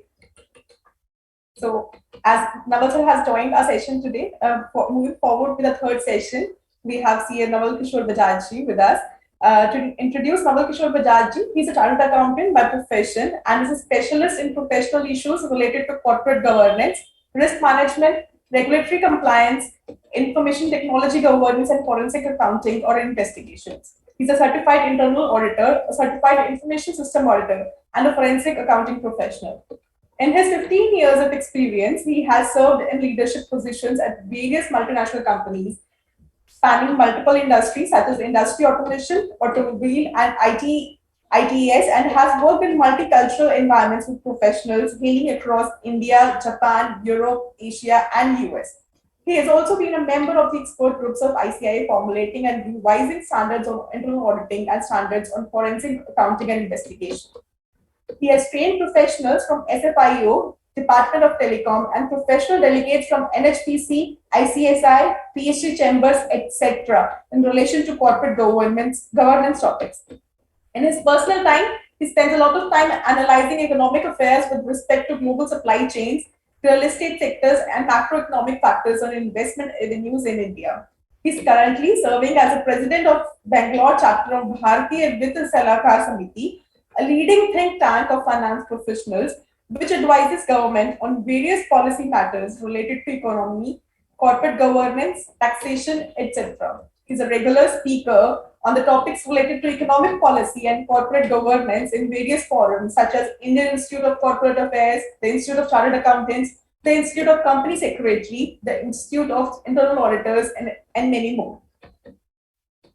He loves to interact with young minds in various educational institutions such as MT Business School, Department of Economic Studies in UK, Karnataka, Jyoti Nivas Women College, Bangalore, International Business Valuers Association, etc. His analytical views on budget and economy and corporate governance are also published in leading newspapers from time to time. And today, we are here to gain knowledge from him on the topic auditing EPC projects. I welcome you, sir, in this session today and would like to hand over the session from here on to you. Sir, please. Thank you so much, Shreya. Am I audible? Yes, sir, you're audible.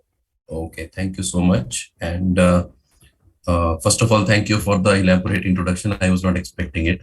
I just shared my complete profile with the board so that you guys could pick up something. I would also like to apologize to the audience because I have a really bad throat, but since I had committed for this session, I didn't want to miss it. So kindly do excuse me, if you find my voice a little different, and I may take a little bit of break in between while I am doing the deliberations. Yeah? It's completely fine, sir. Okay, thank you, Shreya. So I'll just share my screen and then we'll proceed for the discussions.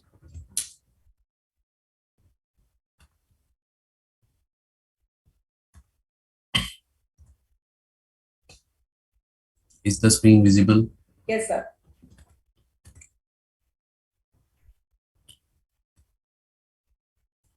Okay, so as Shreya has already introduced, the topic that I have been interested to talk about by Internal Audit Standard Board is, and by Bhatinda branch of NIRC, is auditing EPC projects. So let us first discuss about what is this EPC, because a lot of us may know it, but a lot of us may not know it because it is slightly different. What is EPC? We'll spend some time on that. What are the audit risks related to that? What are the red flags, which would be the potential fraud indicators? And then we'll have a question and answer session. So friends, let us move to the next one. Yeah. What is EPC? First of all, the importance of EPC, or what we call as engineer, procure, construct. The importance is huge because this is the second largest economic segment for Indian economy. So what happens exactly? These are the kind of contracts or the projects where the end customer For example, if I tell you a public sector undertaking like HPCL, they want to set up a new refinery, for example, right? For setting up the new refinery, they will give an EPC contract to say Engineers India Limited, which is the key um, EPC vendor or contractor for most of the PSUs in India.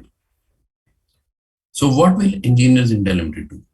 Their overall responsibility and contract between HPCL and EIL will be that it is EIL which will ensure complete engineering. Engineering doesn't mean only, do something engineering. Engineering means end-to-end definition of the specification. Starting from scratch, what the place is, what kind of equipment it can be put there, what is the capacity of the refinery, what kind of,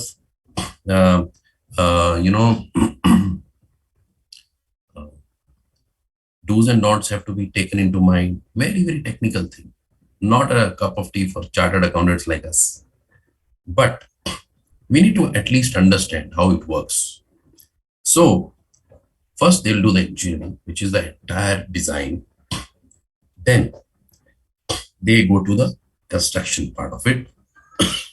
Construction will be both on the technical side, because there will be, now of course, if EIL or Engineers India Limited has taken a contract, they don't have the capability of the entire world. They are the EPC contractor. So definitely they need to take help from other contractors who are specialists in this. For example, my company, Yokogawa India, is an industry automation company. So we provide decision control systems, flow meters, transmitters, measurement devices, analyzers, which is also a small part of the overall EPC project that EIL would have got, just to give you an understanding.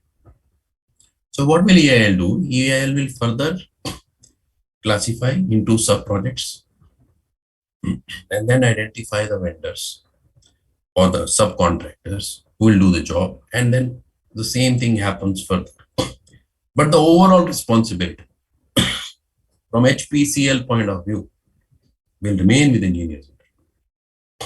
So that will involve engineering, that will involve construction. Construction is on the technical side as well as on the civil side, how the building should come out, what is the measurement, how the plant and equipment will fill it in, what should be the movement around it, what are the fire and safety measures, etc., etc. How many people need to come, how many lorries need to come, where is the storage, so many things. Then after that has been done, then the procurement side. So if you see, firstly, we start with design build, then we go to project services, and then we go to, once we have done the procurement, I'm sorry, I'll just close my camera, guys.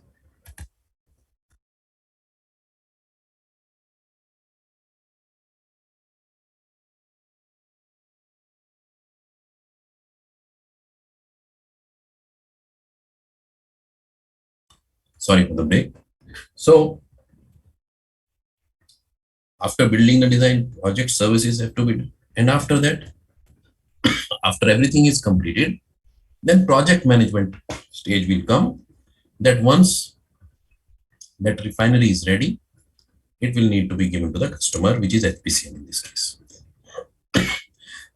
So coming back to the slide contents, the contractor will carry out the detailed engineering design of the project, procure all the equipment and materials necessary, and then construct the whole structure and deliver a functioning facility or asset to the customer. Then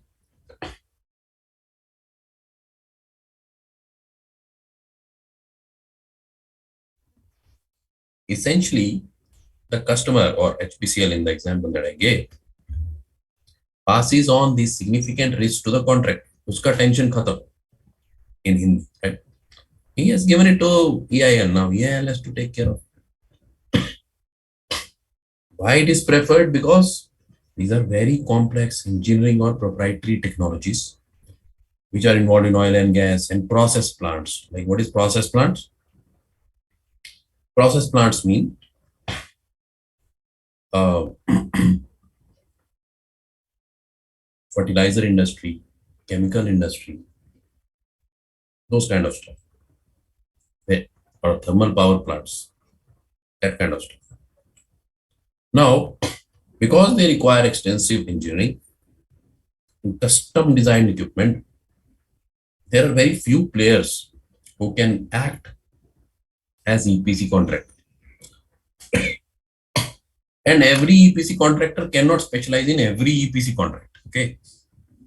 So, go further.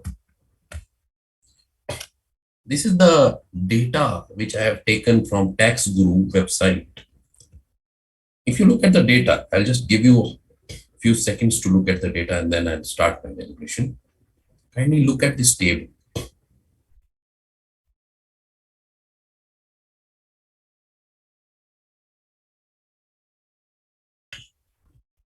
If you look at it, what it tries to give is what kind of things are getting covered in India mostly from the government sector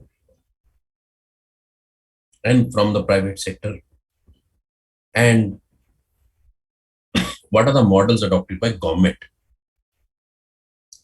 So if you see on the top side, earlier on the roads, there used to be this and now they have converted to EPC. There is some flip-flop going on. But if you look at the last part of it, oil and gas power specialized, everything is EPC and has been EPC. And the clientele is 80% government in case of oil and gas, because most of them are PSUs. 20% private also, like Reliance Industries and other stuff, total. Power is the reverse, because most of it is already privatized, and so on. So friends, like I was explaining, what will be part of engineering? It will have plant layouts, cost calculations, yield analysis, technical planning, conceptual, basic and detailed engineering and consultancy. Then once this is decided, then you go to the next one, which is procurement. So actually EIL will procure all this, manage the logistics, quality control also, and consultancy will be done. And then construction will be done along with quality inspection. Shreya, I wanted to ask you, can participants put their comments in the chat box? Is it possible technically? No, sir, it is not possible. Okay. Yes. Okay, maybe it is a consideration for the next time, because I like to interact with people. No issues. Sure, sir. Okay, I'll go to the next slide.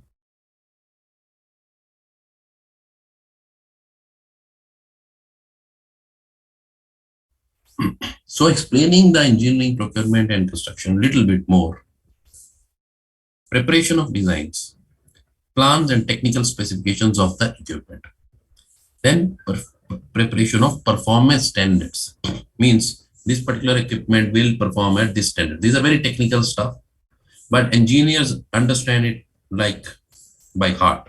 Okay, so not our cup of tea, but we need to understand how it works. Maintenance and training manuals are there. Designing and planning layout, documenting the delivery schedules of equipment, instructions for erection, etc. Procurement, provision of equipment, procurement from third parties, clearing of goods at ports, delivery to the site, provision of spare part. Means this is what you have defined. Okay, this is what we need. Then you're procuring for that. So entire project management is needed here and here in construction. We'll go forward. What the usual features which are relevant for chartered accountants to know for any EPC project? First of all, they are having a very large capital investment. They are highly complex engineering requirements. Many technical disciplines are involved. So it is not that only a, in BTech also there are so many disciplines, no? And then you will need a civil engineer, you will need an instrumentation engineer, you will need a computer engineer also. So all kind of engineers are involved in one line. Similarly, the specialized equipment requirement is there. And usually the cost of delaying these projects is very, very high. Because it results not only in loss of revenue, but more so in the loss of credibility. For example, if it's a government project, not completed on time, creates issues, right? Political issues. If it is a private project, it creates a lot of issues on the revenue side, cash flow issues. And then most important part is the costs will get escalated.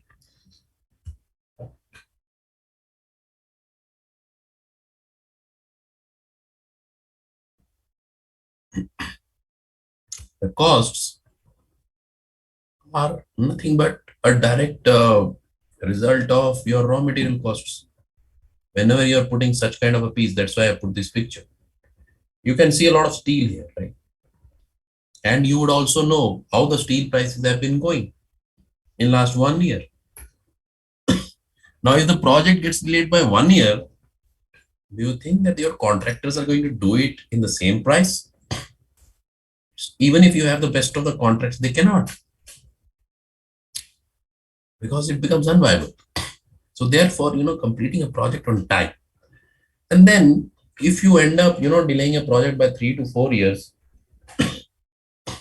earlier the technology obsolescence used to happen like 10 years, 15 years. Now it's happening in 5 years. Some of the technology is getting obsolete. So that is big, feature or attribute of such kind of projects. Just give me a moment.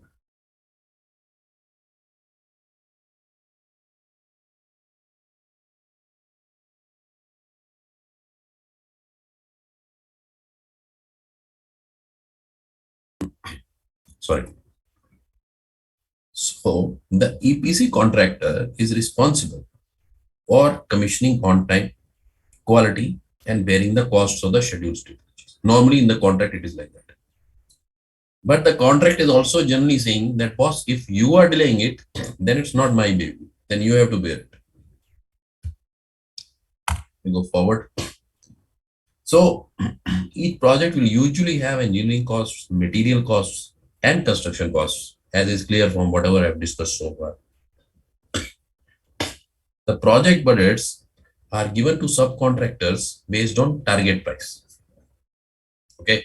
So EIL will have a target price from actually, okay, we have this much of budget allocated to us for this particular refinery. Please try to make it within that. But that's only a guideline, because it's such a huge thing. It can always be plus or minus. So budgets are never frozen at that stage. But yes, once the contracts are actually issued to the subcontractors and all that, then it's very much fixed. Then LD and CD. What is LD? Liquidated damages. CD means consequential damages.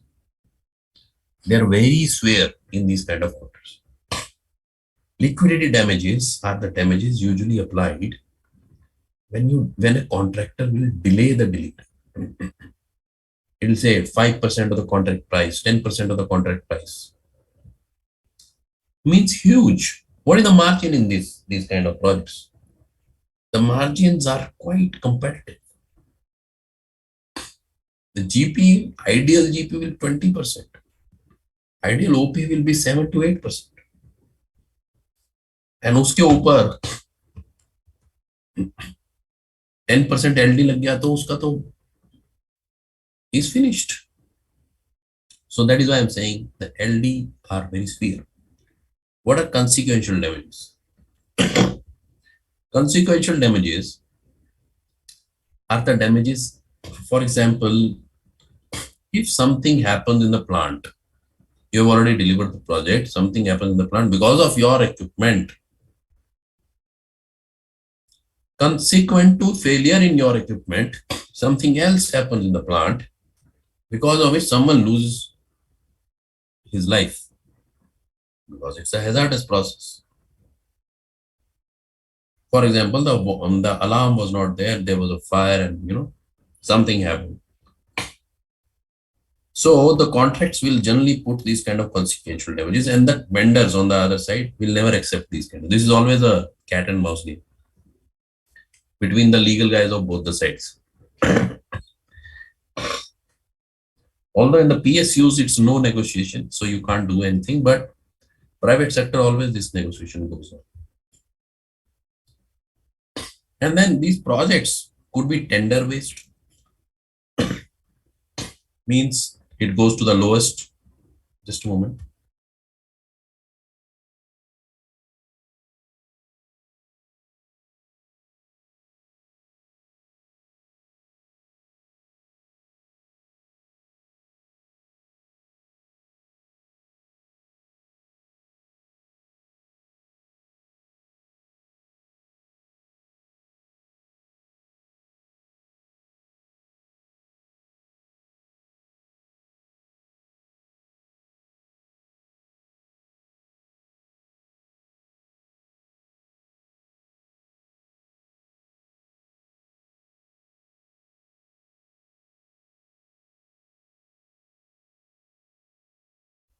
Sorry, guys.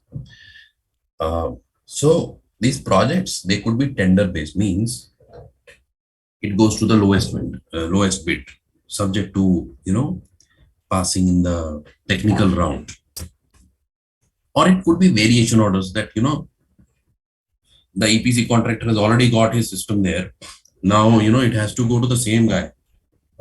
The full because it's all of technical nature. You can't have another vendor serving for a kind of a renovation, you can say, or just enhancement in what you already have in. So compatibility has to seen, and that is why variation orders will generally be given to the existing vendors based on some kind of negotiation. And then some orders, there is a single vendor advantage also, that the customer will say, no, I need this from this vendor only, this contractor only. All kind of situations you will see as auditors. Now I'll go further. So guys, what are the risks and what are the control points? So from a financial point of view, from a chartered accountant point of view, the biggest risk in such kind of projects is under and over recognition of revenue and the costs. Because in most of them, the percentage of completion method, POC, which is prescribed under IFRS 15 or Ind AS 1.5, that is being used. What is POC? POC means, how do we define POC, percentage of completion? Actual cost incurred divided by planned cost or the budgeted cost into 100. That is a simple way of calculating percentage of completion as per these standards.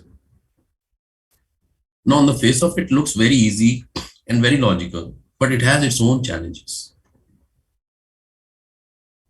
Because it gives so much flexibility to the project manager, firstly on the subcontractor side also, and none on the customer side also.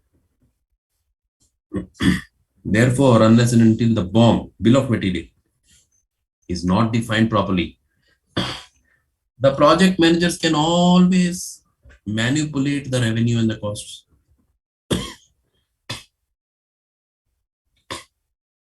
They can transfer one particular cost of one project to another project, or they can ship the materials which were not required to be shipped just to increase the revenue. Because the moment you ship the material to the customer site, it is shipped, cost is incurred, means actual cost incurred divided by budgeted cost. So actual cost increase means percentage of completion increases. And that material will keep lying on there. That is a different story. Therefore, it's important to have BOM and very strictly monitored. Wherever there are changes in the BOM, they need to be cross-questioned, or there has to be segregation of duty. Plus, project rolling forecasts have to be monitored by finance department on a monthly basis.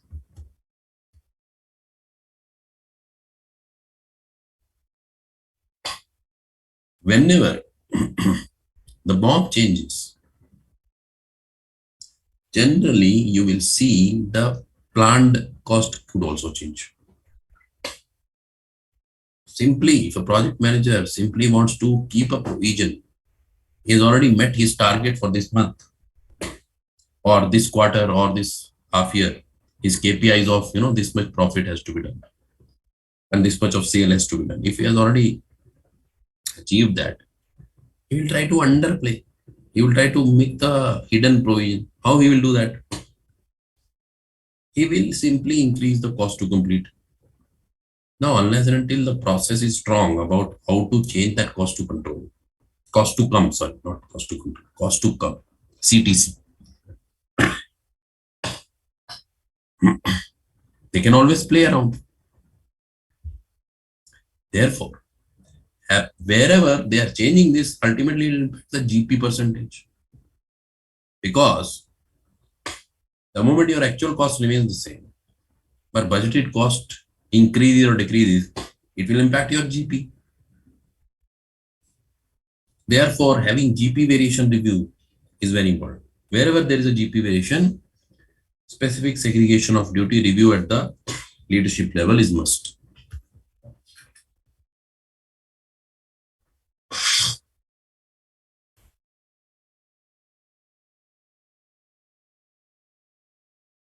Sorry. Then, having a comparison between project schedule and project shipments is also very important. Because, as I mentioned, they'll ship more materials. And guys, whatever I'm telling you, this I have seen in my own experience. This happens in this industry. Once they ship more, they will bill more. Billing to ho jayega.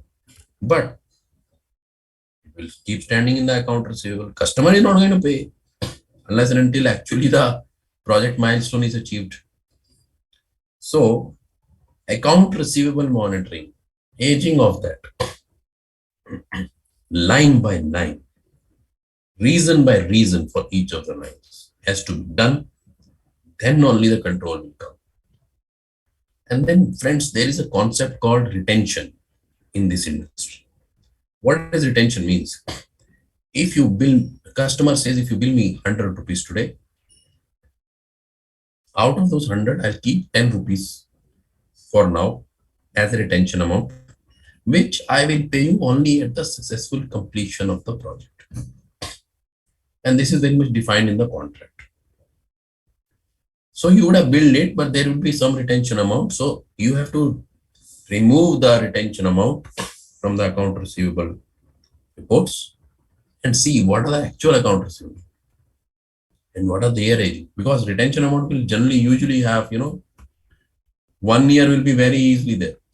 Because the project can vary from months to years of such kind of projects. And then physical gate controls are very important.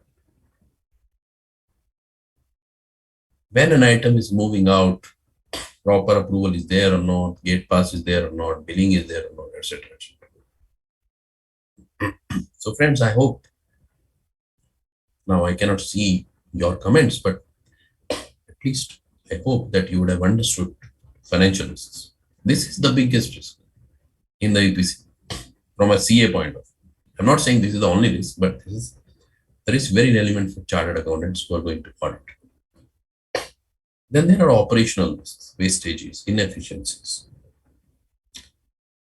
What will happen is, unless until your scope was clear, your specifications were not clear, Later on, there can always be a dispute with your contractors. And then it becomes my word against your word. Litigation issues, delays, etc., etc., etc. So scope has to be defined very clearly. That for the engineering stage is critical. Then documentation of these any delays must be minutized or must be on emails. Escalation should be done. And then mutual agreement on cost of rework, etc., should be there. It should all be documented. Nothing should be like the contractor has done rework, he has already billed us, we paid it. No, there has to be minutized or email communication giving all the details of what rework was done, why it was needed, what is the root cause, whose fault it is, who should bear it, like that. Then variation order approval process. So what will happen is, usually a project manager, I'm talking from a customer angle, HPCL side, for example. If the project manager was not very efficient, and if the engineers were not efficient, the scope definition would have been a little creepy. So later on, it has to be changed. So variation order has to be done, or a change order, whatever you call it. So in this scenario, having very tight control and segregation of duty on what is the process to be followed before giving any variation order to the vendors or the subcontractors is very important. And last but not the least, having a project stock monitoring and controls are also very important. Although one may argue that these equipments are not ready to be sold outside. But my friends, there are a lot of such equipments, there are a lot of such items which can be readily sold outside. Therefore, it comes back to BOM. The BOM may say, the bill of material may say, X number of cable is required, or X quantity of cable. That will always be on the higher side, but actual applied will be lesser. What happens with that remaining cable? No one knows. Project is completed. That can be easily sold in the market, very high value. Similarly, there are certain equipments which can be reconfigured, refurbished, and sold to another customer. Therefore, monitoring on project stock is also important. Next one is LD and consequential damage. So how to avoid LD? We have to deliver on time. And we have to basically make sure, first of all, that our contractual terms and conditions are vetted by legal. We should not take unlimited liability, for example. We should take a cap on the LD. For example, 5% is the industry norm these days. Some customers do try to give 10%, but then even if we accept 10%, you budget it in the cost and then you bill the same to the customer. Okay. And then project reviews at various levels are very important. Not only the project manager, but people above him in the business units. They need to review. They need to see where the projects are going on a regular level. Then we can avoid these risks. Going to the next slide.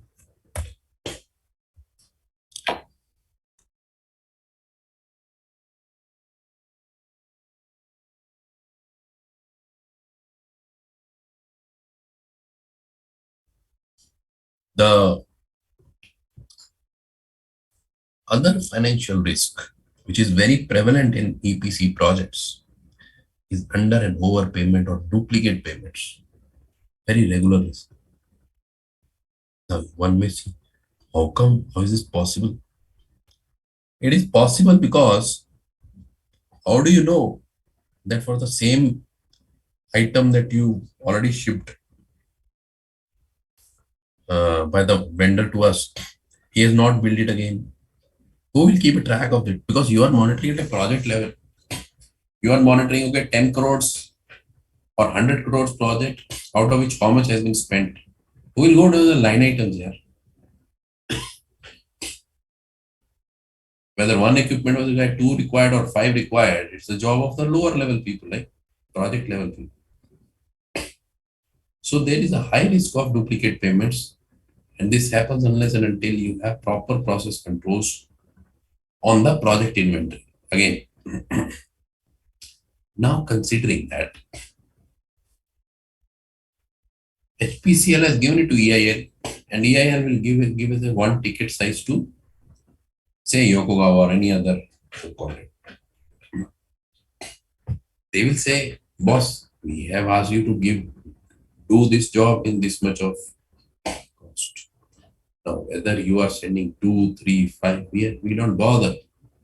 And that is true also. That is why they don't bother. But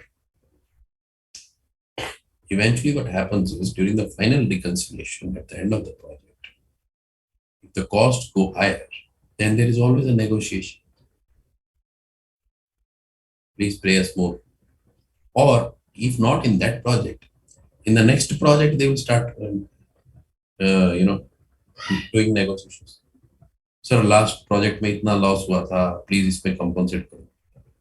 So somewhere if this kind of inefficiency or lack of control exists, somewhere it is going to hit customer also, the EPC contractor also, and the subcontractor also. It hits everyone. Therefore, I put this at risk. At a macro level, it may still not be risk, but from a CA point of view, from an auditor point of view, it's certainly a risk. Then, generally what has been seen is that in this kind of business, you have to give a lot of bank guarantees or performance guarantees, corporate guarantees. Corporate guarantees these days are not acceptable, but bank guarantees and performance guarantees. Because customer is relying so much on you, they want to be a little more safe. Sometimes you have to give security deposits. Sometimes you have to give advance, take advance. I'm talking from a contractor point of view. So, from a contractor point of view here, if there are, say, 500 projects going on at one point in time, then just imagine how many bank guarantees or guarantees, how many security deposits and advances you need to track. Tracking is still okay. Accounts department can always pull out the list. But who will actually get them closed? Once the project is over, who will bring that back? Who will get the BG document back? Who will get the security deposit back? Unless and until these all things are not strictly monitored and clear accountability is laid down, I have seen in my own experience that this can go lousy. And a lot of issues, a lot of working capital blockage will happen. To top it all, if it is an international customer, then your FEMA regulations will also apply. RBI says you have to receive your money in such a period of time, you have to pay in such period of time, and if you don't settle your payments and receipts in 12 months, then you have to take specific approval later on, which is not so easy. Again, another problem. Therefore, having strict monitoring on these items is important from an audit point of view. Just give me a moment.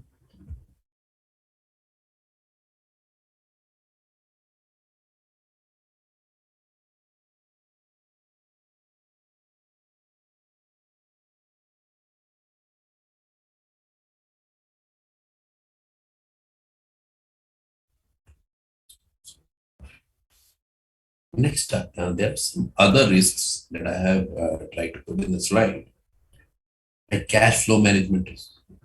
Like I said earlier also, because it's a long project, it's a capital intensive project, a lot of capital goes into it. And if we don't manage the cash flow properly, if we don't bill on time, if we don't collect on time, it's going to be a nightmare. Therefore, usually these companies will have very strict monitoring on cash flow, very strict monitoring on account receivable, CCC, cash collection cycle, DSO, day sales outstanding, that kind of stuff. Now you may say, how is this possible? Why is cash flow management a big issue? See, in this kind of business, it's not as simple as buying an iPhone, right? What is that iPhone doing or what is Amazon doing? They deliver the phone at your home. Either they have already charged you or they will charge you on the spot. You'll give them the money, they'll give you the product, deal closed. In EPC projects, the vendor is coming to your home. He is doing some stuff for many, many months, right? And telling you, sir, the deal is done. But then your own in-house engineers have to check whether the deal is actually done or not. They have to check. They will take another 1 month in checking. Then a reconciliation has to happen. Then documentation has to happen. User acceptance testing has to happen. So many elaborate procedures. Even after actual closure of the project from contractors. In this process, if you don't keep a tab on the cash flow, if you don't keep a tab on the documentation processes, you will never receive payments on time. And more so, this is not a buyer's market. Sorry, I made a wrong point. This is not a seller's market.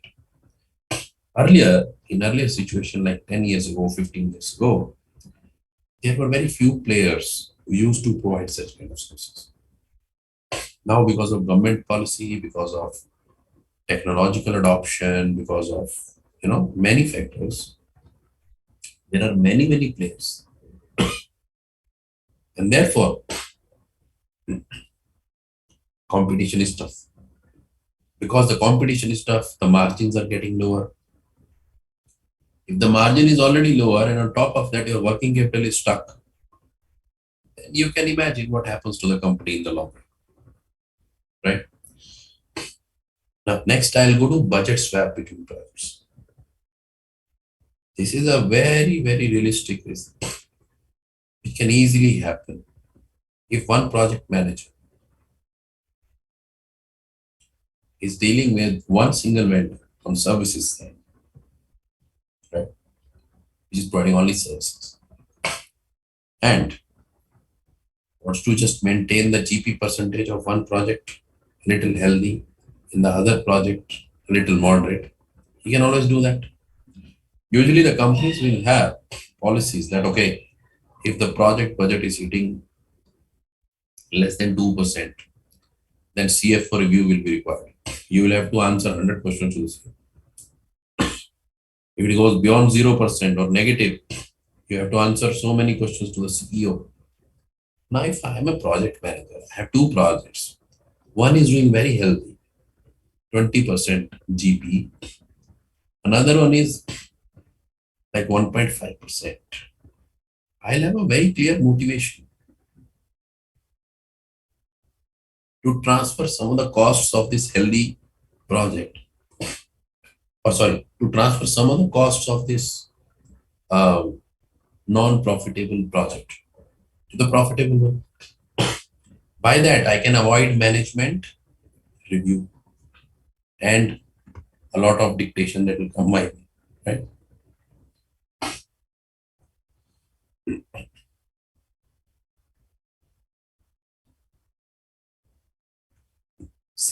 Similarly, final reconciliations that are happening at the completion of the project. This final reconciliation is very important because they will pay you only after final reconciliation. And if they find some gap in the final reconciliation, they will say, okay, you have not given so and so spares. For example, in these EPC projects, usually what will happen is they'll ask you to give some spares also for a certain point in time. because these are all critical equipments. So while your people can travel, but having spares in the plant and having your people in the plant always helps in early correction. So suddenly you will find, all right, we have not provided a spares. So a lot of ifs and buts happen practically during the final reconciliation before a project is closed or accepted as closed by the customer. So now, from an audit standpoint, you will be thinking, Ray, Naval is telling us all the complexities, but he is not telling us how to solve those complexities. So, my friends, the basic 3 points that we have to do is project management processes must be very strong.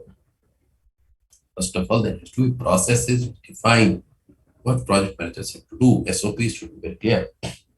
Then, as auditors, we need to use data analytics because without data, you can never find the aberrations. How will you find whether any particular item was sent more or less, or which location it is going, which project suddenly the GP goes low and another project GP goes up? What is happening? Those kind of trend analysis you can only do using a data analytics tool. And therefore, getting into the data, understanding it is critical. In fact, we in my company are working on devising certain kind of scripts right now. So yes, the entity level scripts are already there, but from the project standpoint, we are trying to identify certain scripts that should be run that should give the ready inputs, which we can see on a weekly or monthly basis to identify some of these red flags. And my friends, I will always recommend that on-site visits are a must. The Japanese term for on-site visit is Gemba. Unless you do Gemba, you never understand what the realistic situation is. You have to visit the site at least once. I'm not saying you visit all your sites, but at least once have a feel of it, how things work there. Right? I see a question. It's by my co-speaker Anshaji. What are the controls that have to be taken into account at the time of loss with regards to project timelines, product launch, etc.? Okay, I'll take this up towards the end. The next risk is ghost workers, employees. Now you will say, sir, this is an IT industry risk. How come this is EPC? This is very much a risk for EPC. And not so much on the core employee side, but more on the subcontractors. Most of your EPC contractors, half of their actual workers are subcontractors. Controls on the subcontractors are not that strong. And you know what? Most of them are on the site, on the project site. They can always show, there are two, while actually there is one. There is no attendance that you can do. You have to rely on the, timesheet approved by the project manager. And one project manager is handling 15 projects or 10 projects. How we will manage? This is a very common fraud that's happening from the subcontractor side. I just wanted to raise that. So, and these all things can be found only by having proper HR processes, controls that, such kind of subcontractors need to be registered, their documentation has to be completed, and, some kind of time-to-time testing or that kind of stuff, on-site audits, etc. Last but not the least, in this slide is corruption and bribery, my friends. See, corruption and bribery. Why I say this? Because whenever there is a tender business and whenever there is a cutthroat competition, corruption and bribery always comes a risk. Okay. And I'm not saying you can eradicate it completely, but from an auditor point of view, from a company point of view, controls point of view, we need to make sure that we have all the A, B, and C good practices in place. We should have all the measures. So otherwise it will become a separate session. So I'm not getting into detail of that, but we need to make sure that our contracts have these anti-bribery clauses on both the sides, be it customer side, is this side, vendor side.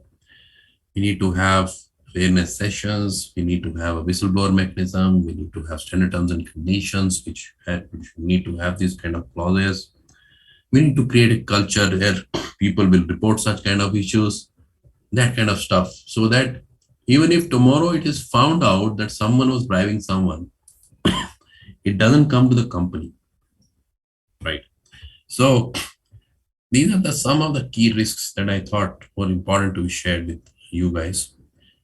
I'm going towards the end of presentation, only 2 more slides left, quick, considering the time. There are some red flags. If you find, these are the scripts that we have to build, for example. So if you find there are growing and aging unresolved RFIs, see, RFI is very typical to EPC industry. So it is called as request for information.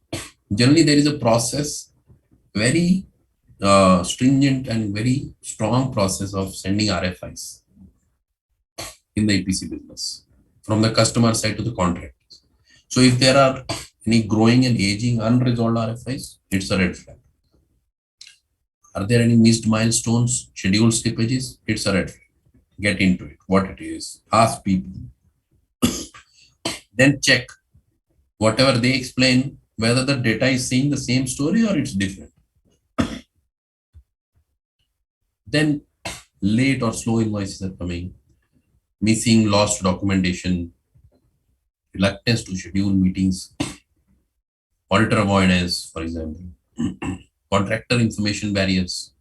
So you ask something from contractor, they said, no, I cannot give this. This is confidential. I'm not saying it will be fraud only, but yes, it is something that is a red flag.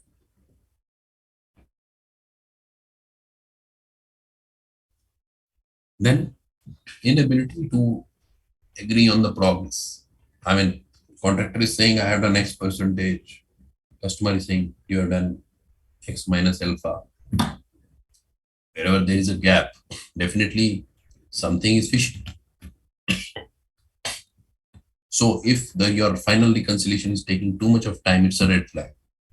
Then sudden variation in the financial numbers, inflated costs in the change orders, new orders, which look unreasonable, rate revision clauses, right? So these are some of the red flags, friends. And go to the next slide. One of the very latest, since the theme of the today's sessions is global, so I thought to bring this to the table. Supply chain risks, political scenario is definitely impacting EPC industry very, very badly.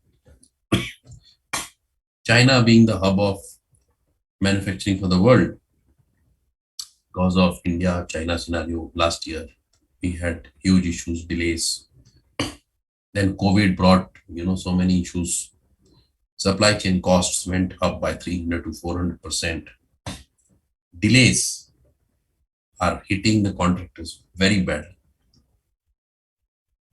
Contractors are not able to deliver on time because they are not able to get the materials on time. See, again, not everything is manufactured in one place and in one country in such kind of scenario. So many of things will come from so many countries. And when you have Ukraine and Russia conflict going on, when you have COVID going on, when you have other political battles going on, generally the turnaround time becomes very high. And that impacts ultimately the project schedules, and that results into liquidity damages. Now just imagine if, as I already mentioned, what is the how much is the steel prices, they have gone up, how much the petrol has gone up in a short span of last 1 year. So all this is actually impacting the supply chain risks. And then there are specification abuses, single vendor, vendor mandates are there in the supply chain. I can see like the regular trend where Customer starts saying, no, we need only this customer, this thing from this customer. Then what is the role of, procurement team? Nothing.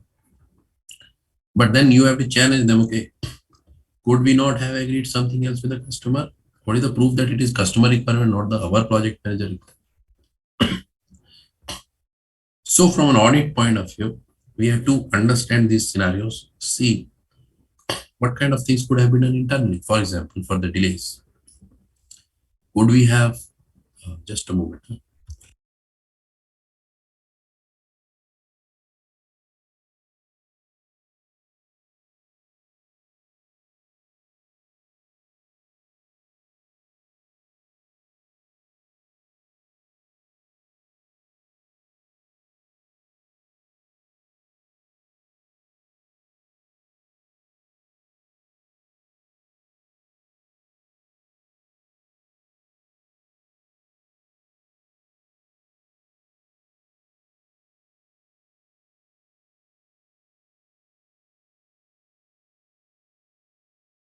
Yeah, sorry for the.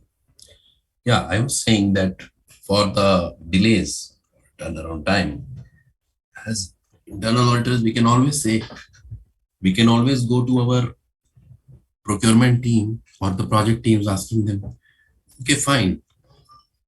You are saying that, these are global delays, but whether we did forecasting. See, normally in an EPC kind of business, you will order once you receive the order. So it is project wise. But generally, you know that how many projects you are doing in a year. You can always do forecasting, right? You can always do 80% of the, you can always identify what are the common items and go for it, right? So that kind of questions, unique questions, innovative questions need to be asked. Then on the cost escalation, wherever our vendors are asking for cost escalation, we need to ask, okay, what was the negotiation done? What are the contracts saying? Could we have better negotiations? We need to get into this kind of stuff. Yeah. So I think I've completed my presentation. These are my coordinates. You can get in touch with me in case you have further questions. I will be happy to answer any questions from here. And sorry for my bad throat again. I think it has interrupted me so many times. Not at all, sir. Thank you so much, sir, for your session. Please accept our gratitude for such a great presentation despite having your sore throat. Right. Thank you so much, sir. Now I would like to take up a few questions we have received. If Alisha ma'am is with us, I would like to put up her question first. Yes, I'm there. Ma'am, we have received a question asking how can we move into the sector and build a career in the sector? Actually, I would suggest there are so many exams that one can take in addition to being the internal auditor, because that is a primary exam that one can take, and built up a risk management exams that is conducted by our institute in India, Insurance Institute of Risk Management is also there, and there is a there are UK and US institutes also. I can share my coordinates with all of you, and I can also share it with you the details as to how you can get enrolled yourself into that, and you can build up a career with into risk management. So it is a very evolving field, and as a upskillment of our current career, we can look at risk management as an additional, academic, academic addition to the current career, and you can build it. And it is an exam that you can give it at your leisure. You can take up training for 50 hours. 50 hours training is required, and then on that you can pay your fees, and you can give your exam. So even if you are not able to give your exams, but you want to just learn it as a profession, that also is possible. And companies like some of the brokers like Marsh or Tata AIG insurance company, general insurance companies, and prudent brokers, JB Boda brokers, all of them, they have kind of created a program for Indian population, and enrollment can be done over there. Right, ma'am. Thank you so much. We also have a question for Naval sir. Sir, members are asking, is there any checklist that we can have for conducting EPC project audits?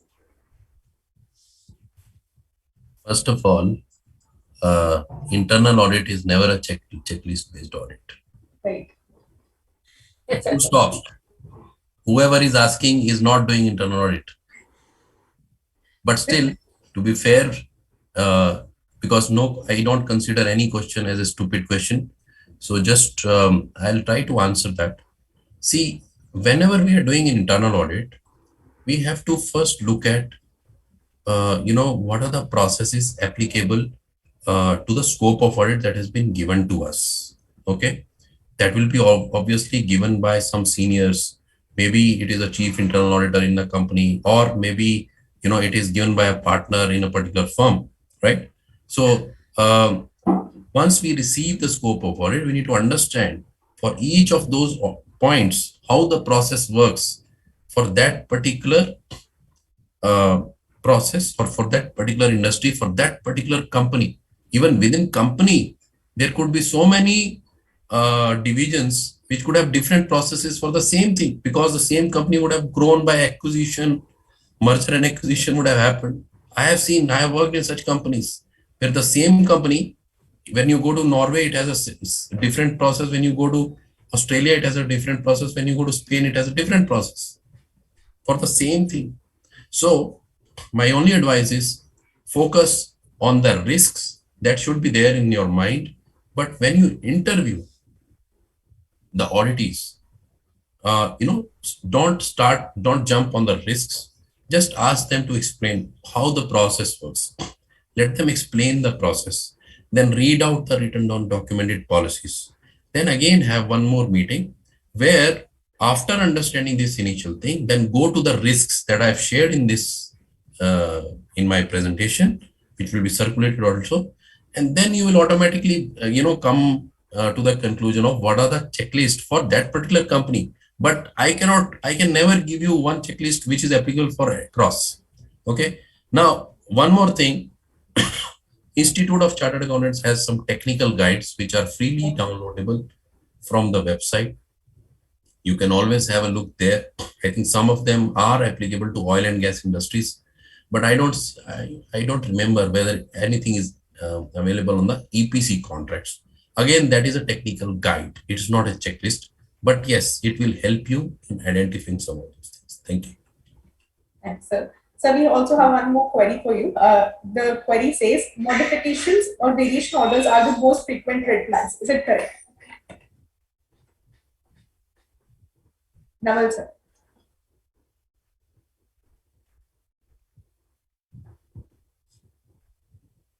Sorry, Shreya, you'll have to repeat it. I'm sorry. I'll definitely. So the query says, modifications or variation orders are the most frequent red flag. Is it correct?